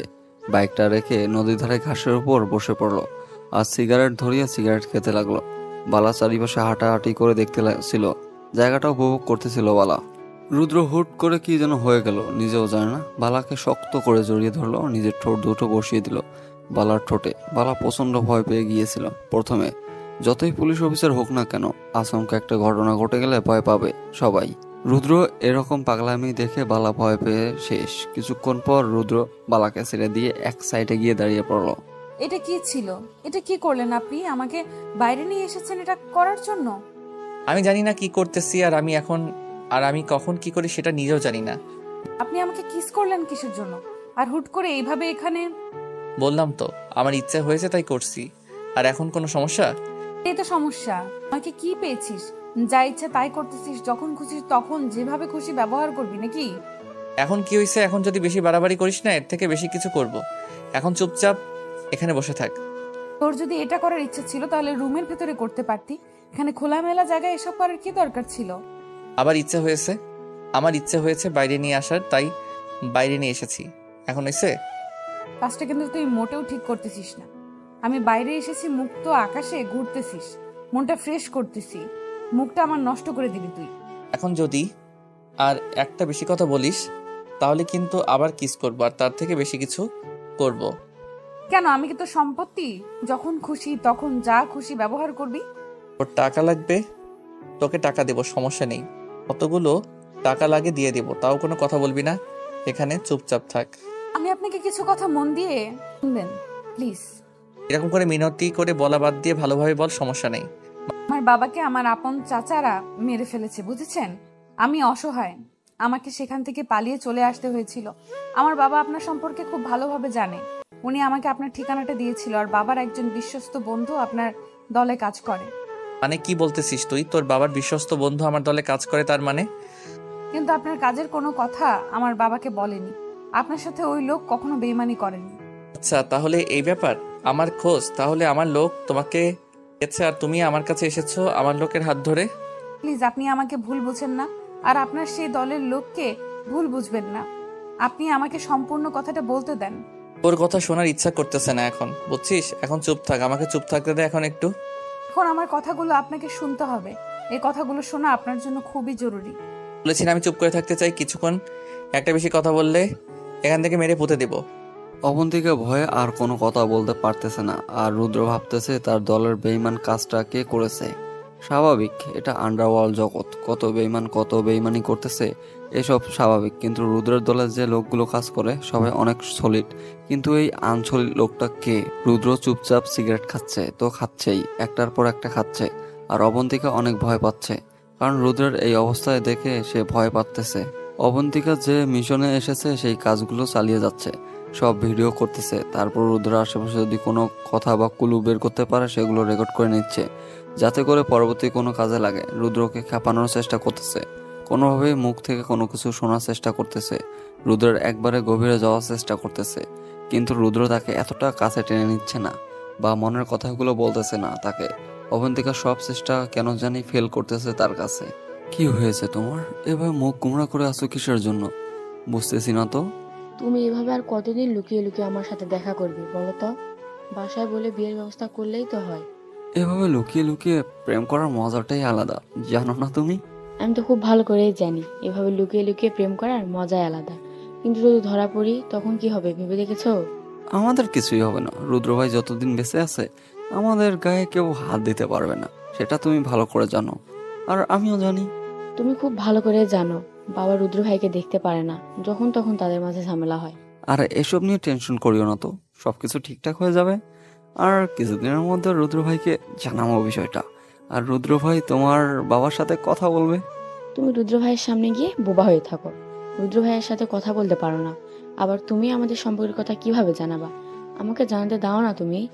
তুমি পাগল হইছো, তুমি যখন বলবা রুদ্র ভাইকে আমাদের সম্পর্কের কথা, রুদ্র ভাই তো আমাকে আগে কিছুক্ষণ পিটাবে, মেনে নেবে, বাট আমার সেই পিটানি খাওয়ার ইচ্ছা নেই। বুঝতে পারছি, যা করার সেটা আমাকেই করতে হবে। তুমি পিটানি খাও আর যাই করো, আমাকে আমার কাজ করতেই হবে। তুমি এরকম কোনো কিছু করবা না, আমাকে আর 1 মাস সময় দাও, আমি এই 1 মাসের ভিতরে সবকিছু কমপ্লিট করব। আচ্ছা, এটাই লাস্ট, এরপর আর তুমি আমার কাছ থেকে কোনো সময় চাইতে পারবে না, না হলে আমি চলে যাব। আরে পাগলি, এটা কি বলতেছো তুমি? তোমার মাথা ঠিক আছে? তোমাকে না কি করতে ইচ্ছা করতেছে জানো না? তোমাকে কিছু করতে হবে না, তোমাকে আমি লাস্ট বারের মতো সুযোগ দিচ্ছি, না হলে কিন্তু আমাকে আর কখনো পাবে না, এটা মাথায় রেখো। আচ্ছা বাবা, হয়েছে, আর রাগ করতে হবে না, এবার কাছে আসো, আদর করে দিচ্ছি, কে ঘুমাও, আমিও যাই। তুমি আর আমাকে স্পর্শ করতে পারবে না বিয়ের আগে। এটা কেমন কথা হলো? তুমি ভালো করে জানো তোমাকে কিস না করলে আমি ঘুমাতে পারবো না। সেটা দেখার সময় আমার নেই, এখন তুমি কোনো কিছু পাবা না, কোনো কিছু পাবা না, আমাকে স্পর্শ পর্যন্ত করতে পারবে না। ভেবে দেখো, আমি কিন্তু ঘুমাতে পারবো না, আমার অনেক কষ্ট হবে। এখানে আমার কোনো কিছু করার নেই, তুমি ঘুমাতে পারবে না, তোমার কষ্ট হবে অনেক, কিন্তু আমি তো এদিকে ধুকে ধুকে মরতেছি, সেটা দেখতেছো না? কথাটা বলে নিশিতা সেখান থেকে চলে যেতে লাগলো, আর মিশন সেখানে দাঁড়িয়ে রইল। নিশিতা কিছু দূর যাওয়ার পর আবার ঘুরে আসলো, তারপর মিশনের ঠোঁটে নিজের ঠোঁট দুটো ডুবিয়ে দিল। কিছুক্ষণ দুজনের চোখ বদ্ধ করে রইল। নিশিতা মিশনকে ছেড়ে দিয়ে কোনো কথা না বলেই চলে গেল। মিশন খুব ভালোভাবে বুঝতে পারতেছে যে নিশিতার অনেক ভয় করতেছে আর অনেক কষ্ট হচ্ছে তাকে ছাড়া থাকতে। যা করতে হবে খুব তাড়াতাড়ি এটা ভেবে চিনতে মিশন তাড়াতাড়ি বাসার উদ্দেশ্যে রওনা দিল। আর এদিকে রুদ্র এখনো সিগারেট খেয়েই যাচ্ছে। তার এরকম মাতাল অবস্থা দেখে এবার অবন্তিকা সত্যি অনেক ভয় পেয়ে গিয়েছে। একের পর এক এত সিগারেট খেলে একটা মানুষ কতদিন বাঁচবে সেটাই ভেবে একটু কষ্ট হচ্ছে অবন্তিকার। একটা মানুষের ভিতরে এত কষ্ট যে একটার পর একটা সিগারেট খেয়ে যাচ্ছে। দেখুন প্লিজ, আপনি এবার থামেন। এত সিগারেট খেলে তো আপনি মরে যাব, আর আমি এটাই চাই খুব তাড়াতাড়ি আমার জীবনটা শেষ হয়ে যাক। মানে আপনি কথার কোনো কিছুই বুঝলাম না, মানে আপনার কথার কোনো কিছুই বুঝলাম না আপনি এটা কি বলতেছেন? যতদিন বেঁচে থাকবো ততদিন কষ্ট থাকবে, মরে যাব তাও কষ্ট হবে, কিন্তু সেই কষ্টগুলো কেউ দেখবে না, আমি দেখবো, শুধু আমি বুঝবো সেই কষ্টগুলো। মানুষ তো বলে মরে গেলে সব কষ্ট শেষ হয়ে যায়, আর আপনি বলতেছেন মরে গেলে আরো কষ্ট হয়। বুঝলাম না বিষয়টা। জীবনে কি এমন ভালো কাজ করেছি যে মরে গেলে পরপারে গিয়ে ভালো থাকতে পারবো? খারাপ কাজ তো কোনো কিছু করিনি যে ভালোভাবে থাকতে পারবো সেখানে। তাহলে ভালো কিছু করতেছেন না কিসের জন্য? এইভাবে নিজেকে ধ্বংসের পথে ঠেলে দিচ্ছেন কিসের জন্য? এই সমাজ আমাকে ভালো থাকতে দেয়নি, এই সমাজ আমাকে ভালো হতে দেয়নি, এই সমাজ আমাকে কখনো ভালো হতে দিবে না। আপনি চাইলে সমাজ কেন, এই সমাজের বাপও আপনাকে ভালো মতো বাঁচতে দিবে, আর আপনি তো সাধারণ একজন মানুষ। আপনি ভুলে যাচ্ছেন যে আমি কোন লেভেলের মানুষ, সাধারণ মানুষ কিভাবে আপনি আমাকে বলতে পারেন? তাহলে আপনি গ্যাংস্টার, আর গ্যাংস্টার হয়ে তো কত মানুষ ভালো হয়ে যাচ্ছে, তাই না? গ্যাংস্টার হয়ে ভালো হয়ে যাচ্ছে, কিন্তু তারা ভালো থাকতে পারতেছে না। আপনি পুলিশের কাছে আত্মসমর্পণ করেন, তাদের কাছে সবকিছু খুলে বলেন, পুরো আন্ডারওয়ার্ল্ড শেষ করে দেন, তাহলেই তো হয়ে যায়। সবাই শেষ, আপনি খুশিতে থাকতে পারলেন। আপনার মাথা ঠিক আছে? গ্যাংস্টার বা আন্ডারওয়ার্ল্ড কখনো শেষ হয়ে যায় না, আর পুলিশ আর গ্যাংস্টার আন্ডারওয়ার্ল্ড কখনো শেষ বা পতন হবে না। হুট করে গুলির আওয়াজ শুনতে পেল রুদ্র আর অবন্তিকা। দ্রুত তাড়াতাড়ি করে উঠে পড়ল এবং চলে যাওয়ার জন্য বাইকে উঠে পড়তেই চারদিকে লোকজন এসে তাকে ঘিরে ফেলল। আর ভিড়ের মাঝখান থেকে কমল এসে ভিতরে প্রবেশ করলো আর রুদ্র এর গাড়ির সামনে দাঁড়িয়ে পড়ল। তুই জানি আমাকে কি বলছিলি, আমার মনে পড়তেছে না, আরেকবার বলতো। না, ও আচ্ছা, তাহলে আপনি আমাকে মেরে ফেলার জন্য এসেছেন? আরে ছোট্ট খোকা দেখি ভয় পেয়ে গেছে, একটুতেই ভয় পেয়ে গেছো? আমি তো মানুষ, জীব জন্তু তো না যে ভয় পাবো না। ভয় তো সবাই পায়, জীবনের মায়া তো সবার আছে, তাই না? আমি তো শুনেছিলাম রুদ্র নাকি কখনো ভয় পায় না, তাহলে আমি কি সেটা ভুল শুনেছিলাম? হয়তো সঠিক, হয়তো ভুল, আমি তো সেটা নিজেও জানি না। লোকে যেটা বলে সেটাই আমি। তাই বাবা, এই করছি খোকা আটাকে তোমার সাথে, দেখো তো মনে হচ্ছে একদম নতুন আমার লাগতো। ও আচ্ছা, তাই লাগবে আপনার? তাই না নিয়ে যান, সমস্যা নেই তো। আমার তো কারো প্রয়োজন হয় না। আপনার লাগবে, আপনি নিয়ে যেতে পারেন। তাই তোমার কি কোনো ইগো নাই? তোমাকে যে আমি এখন মেরে ফেলতে এসেছি, তোমার কি আফসোস হচ্ছে না? মোটেও না, একটুও না। কারণ আমি নিজেকে সেই দিনের মৃত্যু বলে ঘোষণা করে দিয়েছি। সেদিন তোকে আমি আমার হাতে পিস্তল জুড়ে দিয়েছি। তাহলে একটু আগে বললে যে ভয় লাগতেছে, আর এখন এত বড় বড় ডায়লগ মারতেছিস, ব্যাপার কি? দেখেন, আপনাকে একটা কথা বলি, সেটা হচ্ছে যে আপনি যে আমাকে এখানে মেরে ফেলার জন্য এসেছেন, সেটা কিন্তু আমি আগে থেকে জানতাম যে আপনি আমাকে এখানে মারার জন্য আসবেন। আমি তার জন্য এখানে এসেছি। মানে কি কি বোঝাতে চাচ্ছিস তুই আমাকে?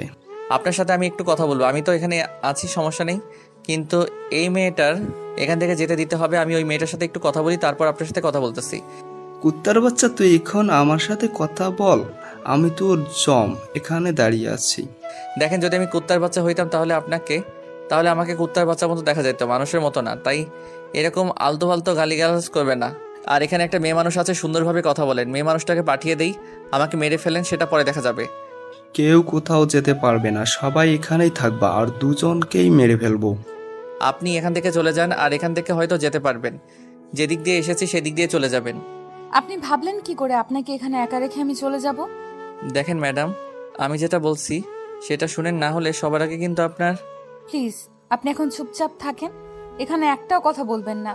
উনি কি বলেন শোনেন, আর চুপচাপ এখান থেকে চলে যাব আমরা দুজন এখান থেকে। এখন কি আপনি আমার মাথা গরম করাবেন নাকি বুঝতে পারছি না। যেটা বলতেছি সেটা শুনলে সমস্যা কি? আমি যেটা বলছি সেটা শুনলে আপনার সমস্যা কি? আপনি ওনার কথা শুনলে তো হয়, উনি আমাদের যেতে দিবে, তাই না? তার মানে আপনি চাচ্ছেন যে আমি ওনার কথা শুনবো, ওনার গোলামি করব, আর তারপর আমার জীবন ভিক্ষা নিয়ে চলে যাব? মানুষকে বেঁচে থাকার জন্য অনেক সময় অনেক কিছু স্যাক্রিফাইস করতে হয়। আজকে না হয় এটা করলেন, সমস্যা কি? এই জন্য কোথাও গিয়ে মেয়ে মানুষের সাথে বন্ধুত্ব বা কোনো মেয়ে মানুষকে নিয়ে বিপদে পড়লে সেই মেয়ে মানুষকে বোঝাতে নেই। আমাকে কোনো কিছু বোঝাতে হবে না, এখন আমি যেটা বলতেছি সেটা করেন। এখন যদি আপনি মরে যান না, আমার কোনো আফসোস নাই, বুঝছেন? আপনি আমার কথা কিছু শুনলেন না। এখন আপনার খুশি, আমি তো মরার জন্য প্রস্তুত। কথাটা বলে রুদ্র পিস্তল বের করে মুচকি হেসে দিয়ে কমলের সামনে গিয়ে দাঁড়িয়ে পড়ল। কমলের লোকেরা সবাই গান পয়েন্ট করলো রুদ্রের দিকে। রুদ্র কোনো কথা বলতেছে না, চুপচাপ আকাশের দিকে একটা ফাঁকা গুলি করলো। আকাশের দিকে ফাঁকা গুলি করা দেরি, সেখানে রক্তের বৃষ্টি শুরু হতে দেরি হলো না। 5 মিনিটের ভিতরেই কমল বাদে কমলের প্রত্যেকটা লোক মাটিতে শুয়ে পড়লো।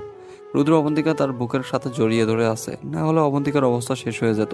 তার জন্য অবন্তিকাকে জড়িয়ে ধরে রেখেছে। কমল, এবার বল, কি করবি? পালিয়ে যাবি নাকি নিজের জীবন দিবি? বাবা, আমার ভুল হয়েছে, আমাকে মাফ করে দাও বাবা, আমি সত্যিই জানতাম না বাবা, আমার ভুল হয়েছে। সবাই না এটাই বলে, যখন বিপদে পড়ে এটাই বলে, কিন্তু আমি কখনো এটা বলি না। আমি বলি আমার জীবনটাই নিয়ে নে। বাবা, আমার ভুল হয়ে গেছে বাবা, আমার জীবনে মায়া আছে আমার কাছে, প্লিজ বাবা আমাকে যেতে দাও, আমার সন্তান আছে। কুত্তার বাচ্চা, এবার পায়ে ধরে মাপ চাওয়ার কি আছে? এত ছোট কলিজা নিয়ে এরকম করিস কিসের জন্য? তোকে বলেছিলাম না দেখিয়ে দেবো। আমি কথা বলে চুপ করে থাকার লোক না, কাজে দেখিয়ে দেওয়ার লোক। বাবা, আমার ভুল হয়ে গেছে, আমি জীবনেও তোমার এলাকাতে আর আসবো না, আর তোমার বিরুদ্ধে জীবনেও কথা বলবো না আজকের পর থেকে। তোর জীবন থাকলে তো তুই আমার বিরুদ্ধে কথা বলবি বা আমার এলাকায় আসবি, তাই না? বাবা এরকম করিও না প্লিজ বাবা, আমাকে মাফ করে দাও, আমাকে দাও বাবা। এইভাবে বললে তো ছেড়ে দেওয়া যায় না। আমার তো এখানে কোনো কিছু করার নাই। আমার ছোট ভাইরা যেটা ফয়সালা করবে সেটাই। আমি যাচ্ছি, তোর যেটা খুশি সেটা করতে পারিস ওদের সাথে।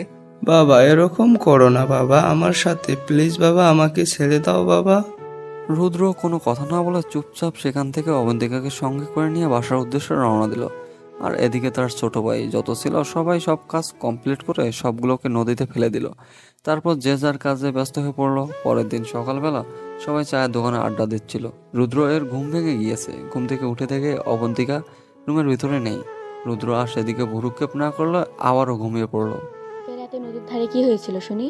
কই কি তেমন কোনো কিছু হয়নি, আমি তো কিছুই জানি না, আমি তো গিয়ে ঘুমিয়ে পড়েছিলাম। দেখো, আমাকে মিথ্যা কথা বলবা না, তাহলে কিন্তু মোটেও ভালো হবে না।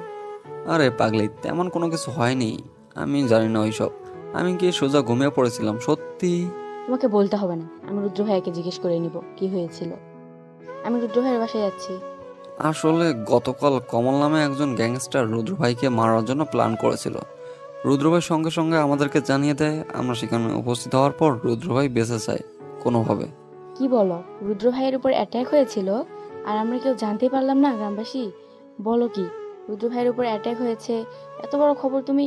শুধু তুমি জানো না, বাকি গ্রামবাসী সবাই জানে। এত হাইপার হওয়ার কিছু নেই, চুপচাপ থাকো।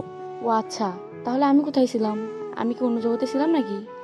বুঝছি, কাল ক্লান্ত ছিলাম তো, তাই হয়তো ঘুমিয়ে পড়েছিলাম তাড়াতাড়ি। ঘুমিয়ে পড়বে না তো কি করবে, ছোট বাচ্চা। এই দেখো, ভালো হবে না কিন্তু, মোটেও তুমি আমাকে ছোট বাচ্চা বলবে না। ছোট বাচ্চাদের ছোট বাচ্চাই বলতে হয়, তাই না?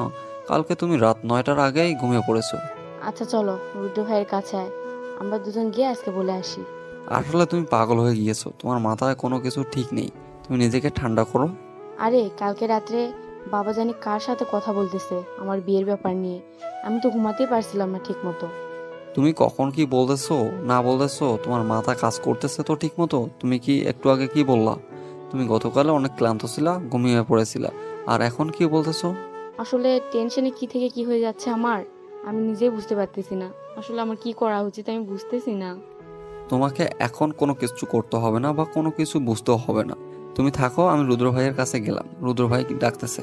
আমাকে সাথে করে নিয়ে গেলেই তো পারো, তাহলে আমি কথা বলে আসতে পারতাম, তাই না? সময়টা হোক, নিয়ে যাবো তো, তাই না? আমি বলতেছি না 1 মাস সময় চেয়েছি, 1 মাসের ভিতরে সবকিছু কমপ্লিট করলেই তো হলো। আচ্ছা যাও তাহলে, আমিও যাই, বাসায় কিছু কাজ বাকি আছে, কাজগুলো শেষ করে গিয়ে রাতে দেখা হবে। কথাটা বলে নিশিতা সেখান থেকে চলে গেল। আর এদিকে মিশন রুদ্রের বাসার উদ্দেশ্যে রওনা দিল। রুদ্র ঘুম থেকে উঠে ফ্রেশ হয়ে এখনো বিছানায় বসে আছে, কিন্তু এদিকে অবন্তিকার মুখ গুমরা করে বসে আছে। কালকের ওই ঘটনার পর থেকে রুদ্রের সাথে একটা কথাও বলতেছে না, সকাল থেকে এখনো কোনো কিছু খায়নি পর্যন্ত। এই মেয়ে আর কতক্ষণ এভাবে থাকবেন আপনি, সেটাই বলেন তো শুনি। আপনাকে বলছি না আমার সাথে কথা বলবেন না, তারপরও কথা বলতেছেন কিসের জন্য? কথা বলতে হবে না আমার সাথে, অন্তত খেয়ে নিয়ে আপনি বড় লোকের মতো চুপ করে থাকেন, আমি কিছু বলবো না। আমার ক্ষুধা নেই, আমি এখন খাবো না, যখন ক্ষুধা লাগবে তখন খেয়ে নেব, নিজে থেকে আপনাকে কিছু করতে হবে না। দেখেন, আপনি এভাবে মুখ গোমরা করে থাকলে না আপনাকে মোটেও ভালো দেখায় না, তাই এইভাবে না থেকে আমাকে ভালো দেখাক বা না দেখাক সেটাতে আপনার কিছু যায় আসে না, বা আমার কোনো। এবার কিন্তু মোটেও ভালো হচ্ছে না, আমি কিন্তু কি করব বুঝতে পারতেছি না। আপনি কিভাবে পারলেন এতগুলো মানুষকে নৃশংসভাবে শেষ করে দিতে? আপনার কি? ও আচ্ছা, তাহলে এই ব্যাপার, সেই ঘটনার জন্য এত মন খারাপ? এগুলো তো স্বাভাবিকের থেকে কত ভয়ঙ্কর হয়ে যায়। আসলে আপনি মানুষ নামের কলঙ্ক, আপনি এতগুলো মানুষকে এভাবে নিষ্ঠুরভাবে শেষ করে দিলেন। তার মানে ওরা যদি আমাকে মেরে ফেলতো তাহলে আপনি খুশি হইতেন, তাই তো? আমি কি সেটা বলেছি? আপনি ভালো হতে চেয়েছেন, আপনি কেন এটা করলেন? ওরা যেটা চেয়েছে সেটা দিলেই তো আপনার সাথে ওরা ঝামেলা করতো না। ও আচ্ছা, তাহলে আপনার মনে এ ধারণা ঠিক আছে, নেক্সট টাইম যখন কোনো ঝামেলা হবে না তখন ওরা যেটা চাইবে সেটাই দিয়ে আসবো। কমল যেমন আপনাকে চেয়েছিল, আপনাকে দিলে হতো, ওই ঝামেলাটা হতো না, তাই না? তারপর কমল আপনাকে নিয়ে গিয়ে সবাইকে দিয়ে দিত আর আপনি রাতের রানী হয়ে যেতেন, খুব ভালো হতো। তাহলে কি আপনি আমার জন্য সবাইকে মেরে ফেলেছেন এইভাবে? কেন আমি আপনার জন্য সবাইকে মেরে ফেলবো? আমার পার্সোনাল ছিল তাই। সত্যি করে বলেন না, কেন আমার জন্য এসব করেছেন নাকি? মোটেও না, এখন আমি আপনাকে খাইয়ে দিচ্ছি, আপনি চুপচাপ খেয়ে নেন, না হলে কিন্তু ভালো হবে না। কথাটা বলে রুদ্র খাবার প্লেট হাতে করে নিয়ে গিয়ে অবন্তিকার সামনে দাঁড়িয়ে পড়লো আর খাবার তুলে অবন্তিকার মুখের সামনে ধরলো। অবন্তিকা আর না করতে পারলো না। অবন্তিকা চুপচাপ খেয়ে নিল। আর অবন্তিকার মনের ভিতর একটু ভালো লাগা কাজ করতেছে যে তার জন্য আজকে এমন একটা ফিলিংস কাজ করতেছে তার মনে। তার মিশন দিন দিন সফল হতে চলেছে। আচ্ছা, আপনি কি কখনো কারো প্রেমে পড়েননি? হা হা হা। হাসতেছেন কেন? ব্যাপারটা বুঝলাম না। কেন, আপনার কি মন নেই? আমি আর প্রেম, মন থাকলে যে প্রেমে পড়তে হবে এরকম তো কোনো কথা নেই। আপনি তো আমাকে খাইয়ে দিচ্ছেন, ঠিক আছে, কিন্তু আপনি কি খাইছেন? এখন খেতে ইচ্ছে করতেছে না, পরে যখন ইচ্ছে হবে খেয়ে নেব। এটা আবার কোন ধরনের কথা? আপনি আমার ঠিক খোঁজ খবর রাখতেছেন, বাট আপনি নিজে খাচ্ছেন না। জীবনে আমার কোনো অতিথি ছিল না, আপনি প্রথম আমার লাইফে অতিথি আপ্যায়ন না করলে কেমন হয় না?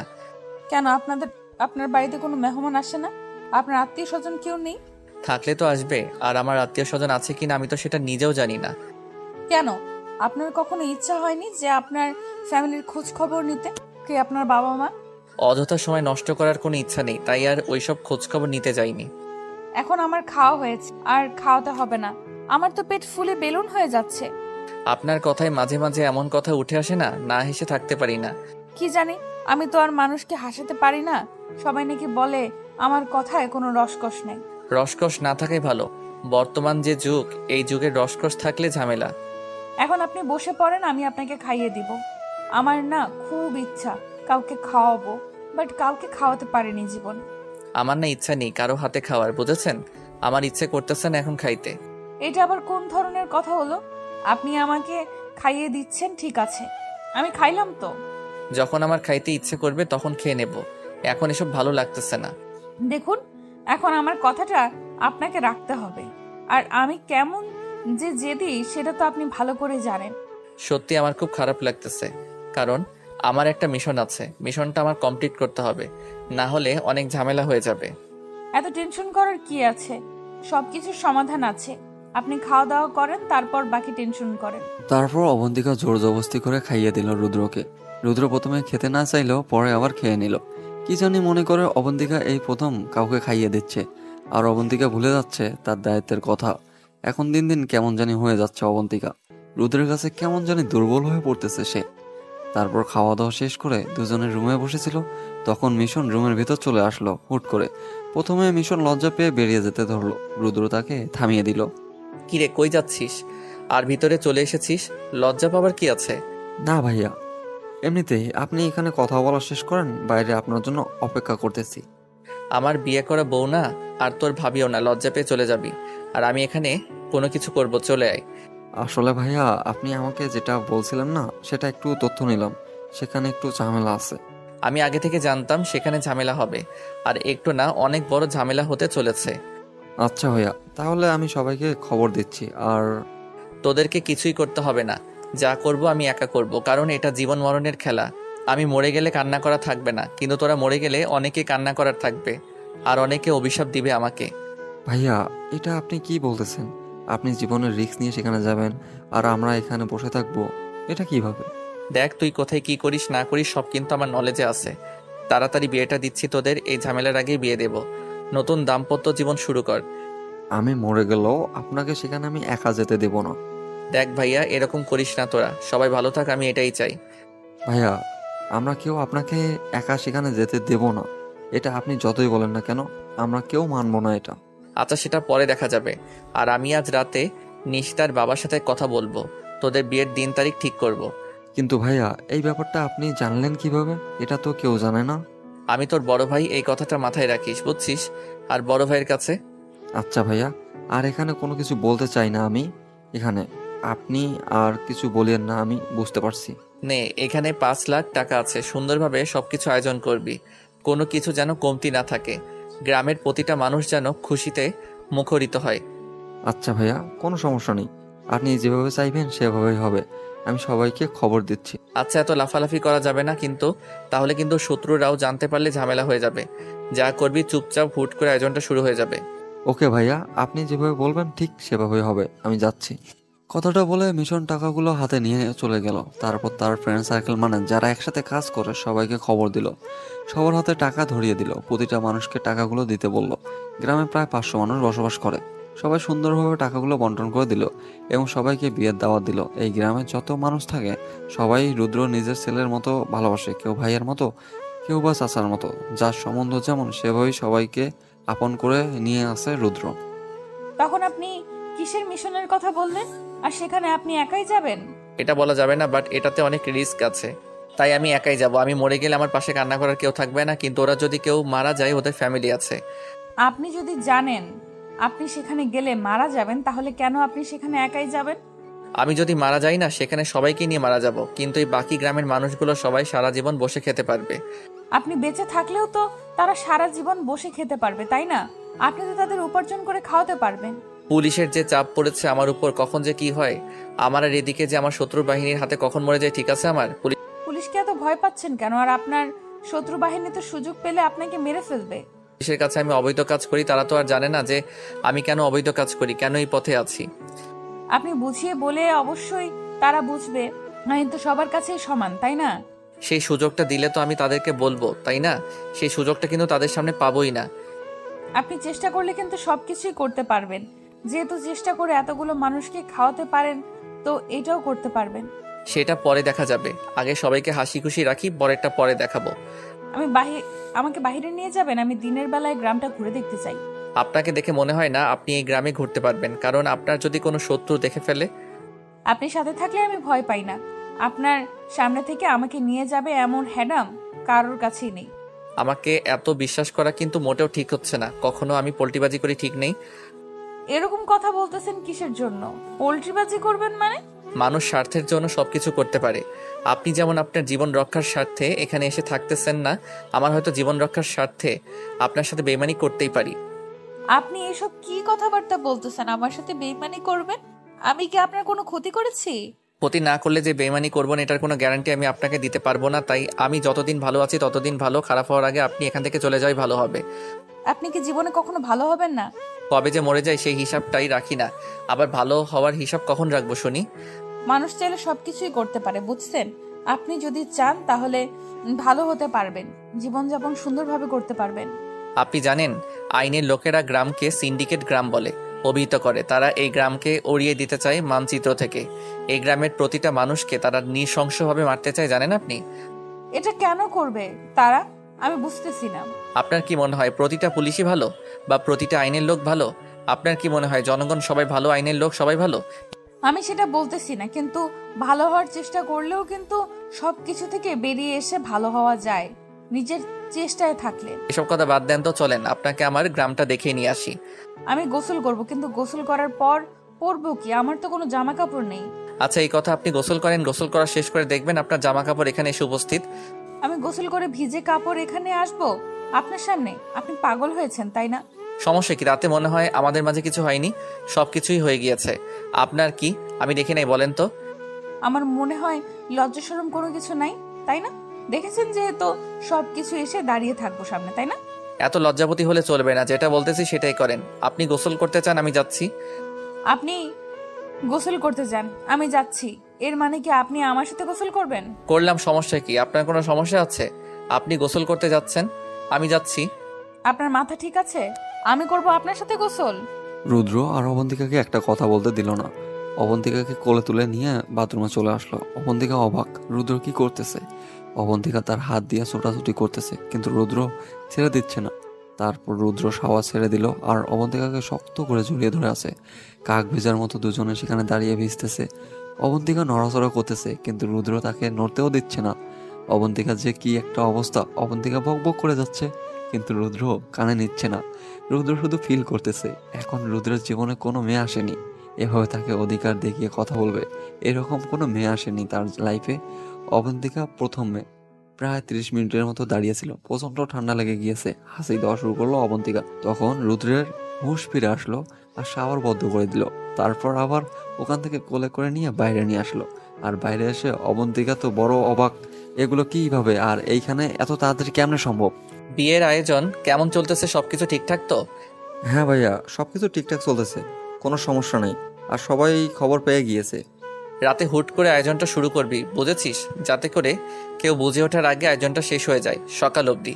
আচ্ছা ভাইয়া, আপনি হুট করে আবার দিন তারিখ পরিবর্তন করলেন কেন? এত এগিয়ে নিয়ে আসলেন কেন?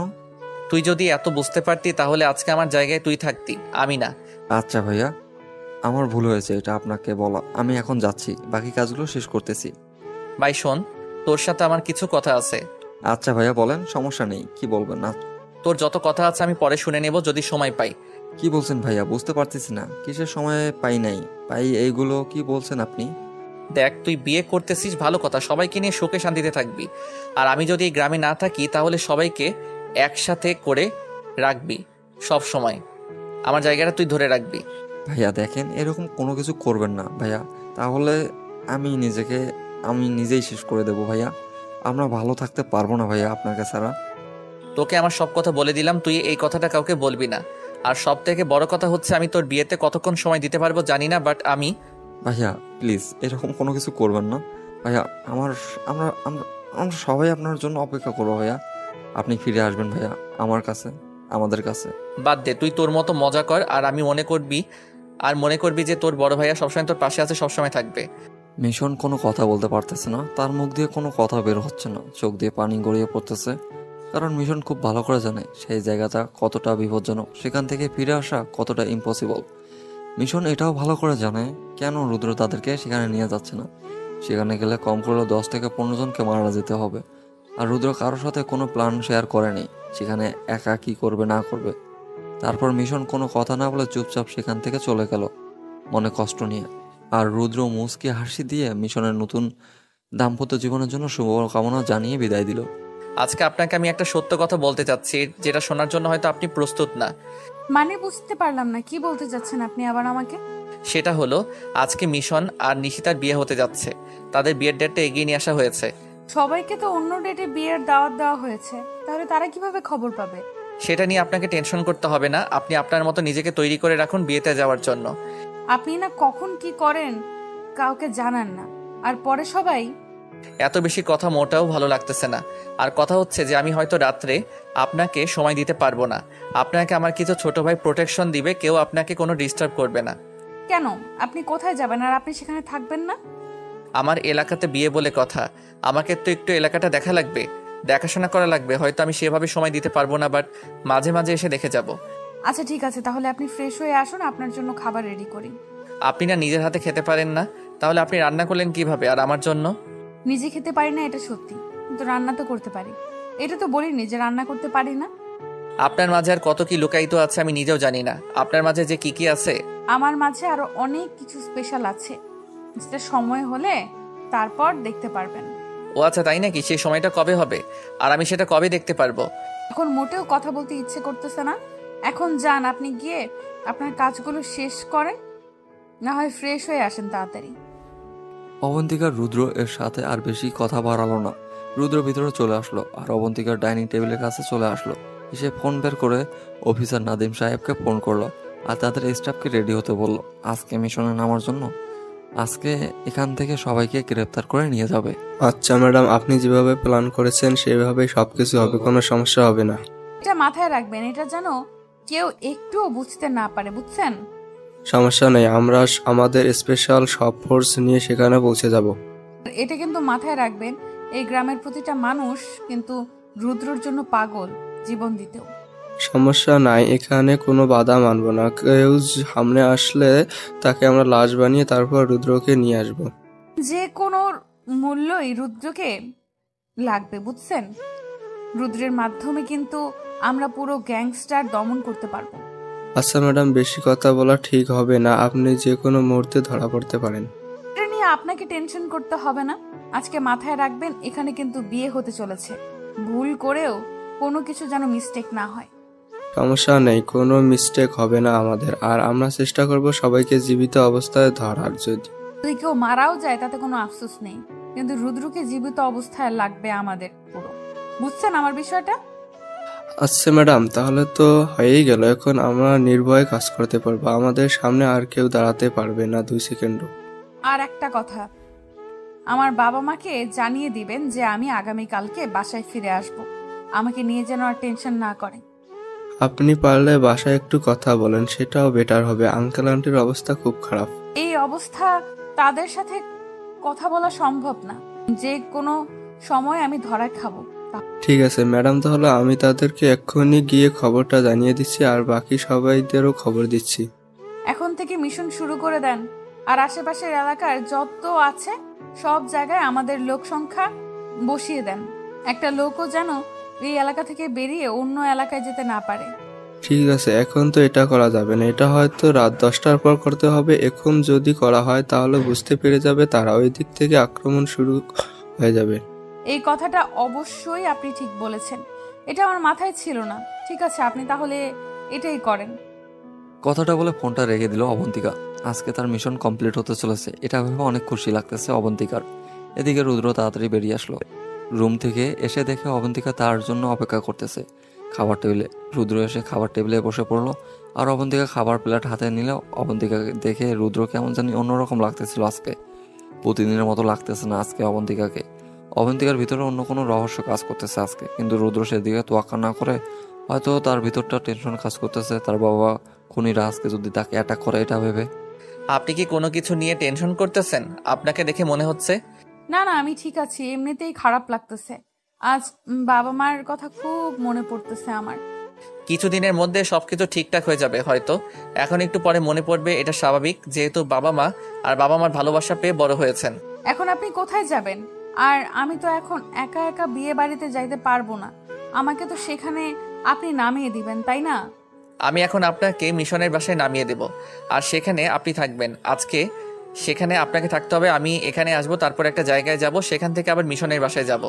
আমি তো সেখানে কাউকেই চিনি না, কার সাথে কথা বলবো? আর সেখানে তো আমাকে কেউ চেনে না। গ্রামে কি মানুষ অভাব পড়েছে? অনেক মানুষ আছে, তারা আপনাকে সুন্দরভাবে দেখাশোনা করে রাখবে, কেউ কোনো কিছু বলবে না, সবাই আপনাকে রানীর মতো করে রাখবে। আমাকে রানীর মতো করে রাখবে কেন? আমার স্বামী কি রাজা নাকি? হতেও পারে, বলা তো যায় না। সমস্যা কোথায় আপনার? হলো তো আমি সৌভাগ্যবতী হয়ে যেতাম। আমার তো সেই কপাল নেই যে আমার স্বামী রাজা হবে আর আমি রানী হয়ে থাকবো। অনেক কথা হয়েছে, এখন খাওয়া দাওয়া তাড়াতাড়ি শেষ করে নেন, সন্ধ্যা হয়ে যাচ্ছে। আমি আপনাকে সেখানে নামিয়ে দেব। আমাকে কিন্তু খাইয়ে দিতে হবে, আমার তো আর। ও আচ্ছা, আমি ভুলে গিয়েছিলাম, নেন আমি খেয়ে দিচ্ছি আপনাকে। তারপর রুদ্র অবন্তিকা খাইয়ে দিতে লাগলো আর অবন্তিকাও বেশ হাসি খুশি ভাবেই খাচ্ছে মন দিয়ে। কোনোভাবে বুঝতে দিচ্ছে না যে আজকে অবন্তিকা তার আসল রূপে বেরিয়ে আসতে চলেছে রুদ্রের সামনে। আর রুদ্র মনে মনে ভাবতেছে হয়তো আজকে অবন্তিকা শেষবারের মতো দেখতেছে, এরপর হয়তো তাদের জীবনে আর দেখা না হতেও পারে। রুদ্র খুব ভালোভাবে জানে সেখানে গেলে ফিরে না আসতেও পারে, বলা তো যায় না, ভাগ্যে যদি থাকে তাহলে ফিরে আসতেও পারে। খাওয়া দাওয়া শেষ করে দুজনে বেরিয়ে পড়লো অবন্তিকার মিশনের বাসায় নামিয়ে দিল রুদ্র। তারপর রুদ্র বেরিয়ে পড়লো আর মিশন নদীর ধারে এসে একটা নৌকা করে নদী পার করে সাগর চলে আসলো। ছোট একটা জাহাজে করে সাগরের একটা বড় দ্বীপে এসে পৌঁছালো। ভাই, এখানে তো ঝামেলা লেগে গেছে, সবাই এসে উপস্থিত হচ্ছে, এখানে বড় গ্যাঞ্জাম হবে। তাই চুপ করে থাক, আমি সেখানে এসেছি, কাউকে বলবি না, বুঝছিস? ভাই, না বলে উপায় নেই ভাই, আপনাকে যে কোনো সময় কেউ দেখে ফেললে ঝামেলা হয়ে যাবে ভাই, তার থেকে আগে থেকে বলে দাও ভালো হবে। আমি যেভাবে বলতেছি সেভাবে কাজ কর, বেশি কথা বলবি না। চুপ থাকতে বলছি, চুপ থাক। আচ্ছা ভাই, আপনি যেভাবে বলবেন সেভাবে, কিন্তু ভাইয়া একটু। নিজুম পুরো কথাটা বলতে পারলো না, তার আগে গোলাগুলি শুরু হয়ে গেল চারিদিকে। ভয়াবহ অবস্থা, কে কাকে মারতেছে, কে কাকে কি করতেছে। সেই সময় রুদ্র তার সেই গ্যাংস্টার রূপে ফিরে আসলো। নিজুম অবাক দৃষ্টিতে সেই দিকে তাকিয়ে রইল। এই রূপে কখনো সে সামনাসামনি রুদ্রকে দেখেনি, শুধু শুনে এসেছে। আজকে শুধু নিজুমের সৌভাগ্য হলো রুদ্রের এই অবস্থা দেখার। তারপর রুদ্র তার অগ্নি তাণ্ডব চালাতে লাগলো। চালাইতে চালাইতে অনেক ক্লান্ত সে। সারা রাত শেষ হয়ে ভোরের আলো চারিদিকে ছড়িয়ে পড়তেছে, তাও মিশন শেষ হচ্ছে না। এক অবস্থায় এসে জাহাজে আগুন লেগে গেল। চারিদিকে দাউ দাউ করে আগুন চলতেছে, টাকাগুলো জ্বলে পুড়ে ছাই হয়ে যাচ্ছে। যে যার জীবন বাঁচাতে ব্যস্ত, সবাই সবার জীবন নিয়ে পালিয়ে যাওয়ার জন্য সাগরে লাফিয়ে পড়তেছে জীবন বাঁচানোর জন্য। কিন্তু রুদ্র এখনো জাহাজের ভিতরেই আছে।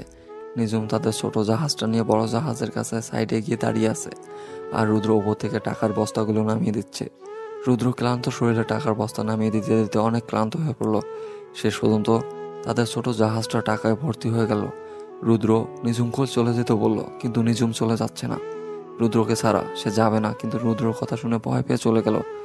না হলে নিজুমকে মেরে ফেলবে এই ধমকি দিয়েছে নিজুমকে। নিজুম কিছু দূর চলে যেতেই জাহাজে বিস্ফোরক পেটে গেল আর পুরো জাহাজটা দাউ দাউ করে চলে গেল। আর নিজুম কান্নায় ভেঙে পড়ল। রুদ্র তাহলে কি জাহাজেই পুড়ে ছাই হয়ে গেল? এইখান থেকে কেউ নড়াচড়া করবি না, নড়াচড়া করবি তো মরবি, বুঝেছিস? সোজা হয়ে যে যেখানে সেখানেই থাক। আপু, আপনি পুলিশ অফিসার? আপনি ছদ্মবেশে ছিলেন ভাইয়ার কাছে? তোদের মতো জানোয়ারকে ধরার জন্য মাঝে মাঝে আমাদের মতো কিছু পুলিশ অফিসারকে বাধ্য হতে হয়। আপনি আমাদেরকে ভুল বুঝতেছেন।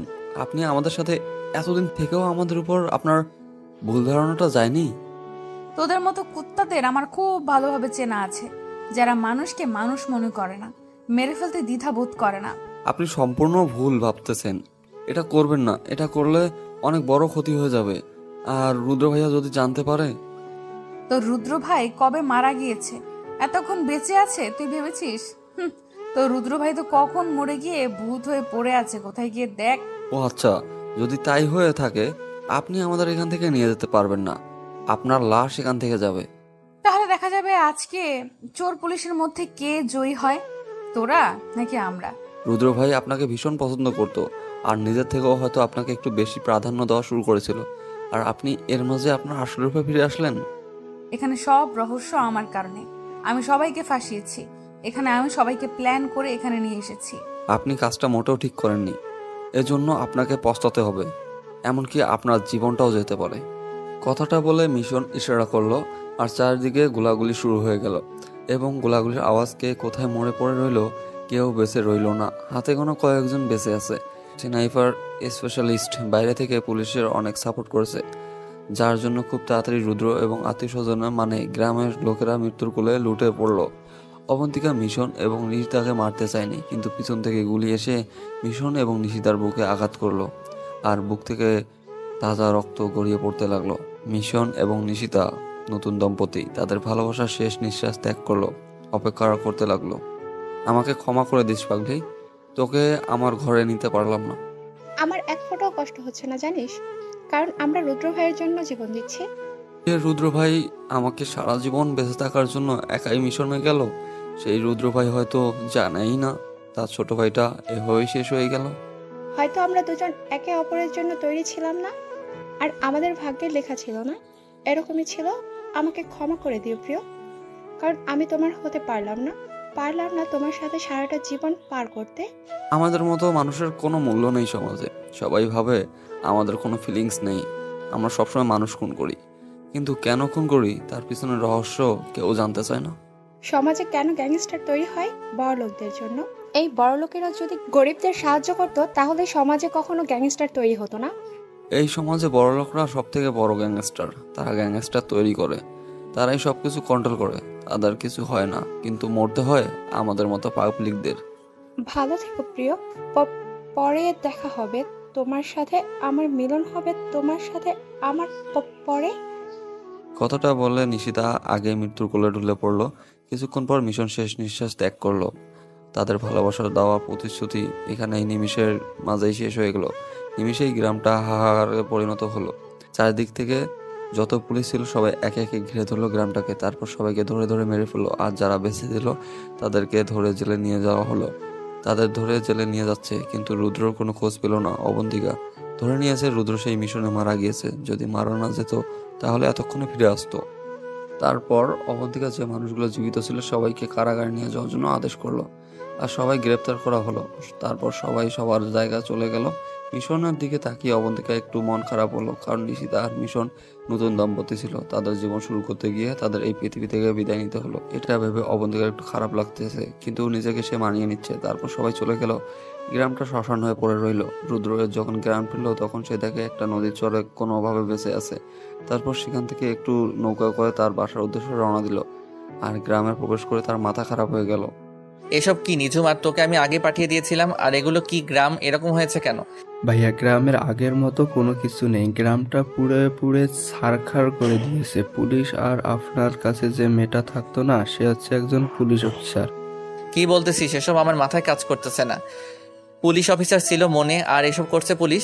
শুধু করে নাই ভাই, সবকিছু তছনছ করে দিছে। গ্রামের ভিতরে গিয়ে দেখেন, আর মিশন এবং নিশিতা আর পৃথিবীতে নাই। কি বলছিস? এসব মাথা ঠিক আছে? কি বলতেছিস? আমি কোনো কিছু বুঝতেছি না। কেন করলে ওরা এরকম আমাদের সাথে? আপনি তো সবকিছু আগে থেকেই জানেন ভাইয়া, কেন করেছে আর আপনি সেটা খুব ভালো করেই জানেন। কিন্তু এই মেয়েটা যে আমাদের আস্তানা থেকে আমাদের গোপন তথ্য সবকিছু নিয়ে নিয়েছে, আমরা তো কল্পনাই করতে পারিনি ভাইয়া। রহিম চাচা, আলে আন্টি, বরকত মামা, শফিক চাচা সবাই মারা গিয়েছে, কেউ বেঁচে নেই। শুধু আপনি আর আমি দুইজনই বাইরে ছিলাম। আমরা দুজন বেঁচে আছি, আর যারা গ্রামে ছিল সবাই মারা গিয়েছে, আর যারা বেঁচে ছিল সবাইকে থানায় নিয়ে গেছে পুলিশ। তাহলে আমরা বেঁচে থেকে কি করব বল? আমাদের তো বেঁচে থাকার কোনো অধিকার নেই। আমার তো তাদেরকে বাঁচাতে পারলাম না। রেডি হ। ভাইয়া, একটু বুঝে শুনে কাজগুলো করলে ভালো হয় না? এই অবস্থায় কি আক্রমণ করা ঠিক হবে? আপনার অবস্থা দেখুন। আমি মরে গিয়েছি বুঝেছিস, এখন চল, আমি আর জীবিত নেই। এখন তুই যাবি আমার সাথে নাকি নিজের জীবন নিয়ে পালিয়ে যাবি? ভাইয়া, এটা আপনি কোনো কথা বললেন? আপনি সবকিছু রেডি করে রেখেছো, শুধু হুকুমের অপেক্ষায় ছিলাম, এখন সেটাও পেয়ে গেছি। এখন চলেন, তাণ্ডবটা চালাবো কি এখন? তারপর রুদ্র এবং নিজুম দুজন তাদের জিপ করে বেরিয়ে পড়লো স্টেশনের দিকে। আর যে দিক দিয়ে যাচ্ছে সেদিক দিয়ে পুরো গ্রামটাকে উড়িয়ে দিচ্ছে, একদম আগুন দিয়ে পুড়িয়ে দিচ্ছে। আর এদিকে মুহূর্তে পুলিশ স্টেশনে খবর পৌঁছে গেল যে রুদ্র স্টেশনের দিকে আসতেছে আর পুরো গ্রামটা পুড়িয়ে ছারখার করে দিচ্ছে। যে দিক দিয়ে যাচ্ছে সেদিক দিয়ে। কিছুক্ষণের মধ্যে তারা পুলিশ স্টেশনে পৌঁছে গেল। আর কোনো কথা নেই। যে গোলা বারুদগুলো ছিল সবগুলো পুলিশ স্টেশনের দিকে নিক্ষেপ করতে লাগলো। নিমিষের মাঝে পুলিশ স্টেশন যেন একটা জলজন্ত মানুষ মরার কারখানা তৈরি হয়ে গেল। সবাই পুড়ে ছারখার হয়ে যাচ্ছে। আর রুদ্র তার ফেভারিট গান AK-47 এবং MP-40 নিয়ে ভিতরে প্রবেশ করলো। ভিতরে গিয়ে দেখে অবন্তিকা বসে আছে আর বাকি সবাই ছোটাছুটি করতেছে নিজেদের জীবন বাঁচানোর জন্য। কোনো কথা না বলে জেলের ভিতরে যে লোকগুলো ছিল সবাইকে মুক্তি করে দিল রুদ্র। সবাইকে চলে যেতে বললো। তোর শত্রুতা ছিল আমার সাথে, তুই কেন মিশন এবং নিশিতার এই নিষ্পাপ জীবনটা নিয়ে নিলি? আমাদের কাছে শত্রু সবাই সমান, আমাদের কাছে ক্রিমিনাল সবাই সমান। তুই তো সেখানে 1 মাস ধরে ছিলি, তাহলে তুই বুঝতে পারলি না মিশন এবং নিশিতা কত ভালো ছিল? আমি তাদের মারতে চাইনি, কিন্তু পেছন থেকে হয়তো কেউ গুলি করে দিয়েছে, তাদের লেগে গিয়েছে, মরে গিয়েছে। কি হয়েছে? কিছু হয়নি তাই না? তাদের জীবনটা তুই ছিনিমিনি খেলে শেষ করে দিলি, তাদেরকে তাদের ভালোবাসার স্বাদ পর্যন্ত নিতে দিলি না।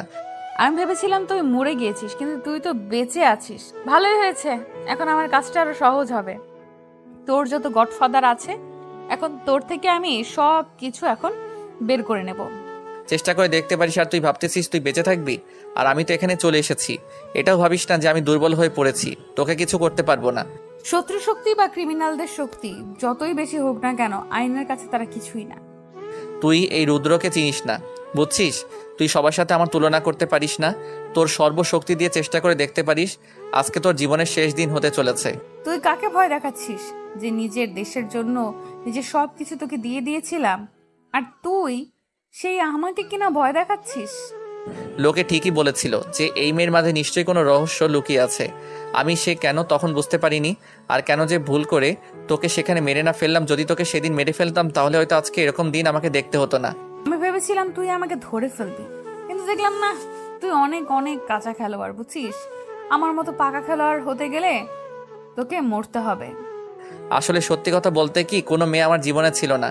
কেউ আমাকে এভাবে কেয়ার করেনি, কেউ আমার যত্ন করেনি। তাই ভাবছিলাম যে হয়তো সারা জীবন আমার কাছে রেখে দেব রানীর মতো করে, কিন্তু আমার ভুল ছিল। আমি কখনো এটা কল্পনাই করিনি যে চোর আর পুলিশের মধ্যে কখনো সম্পর্ক হয় না। এটা ঠিক বলছিস, চোর আর পুলিশের কাছে কখনো সম্পর্ক হয় না।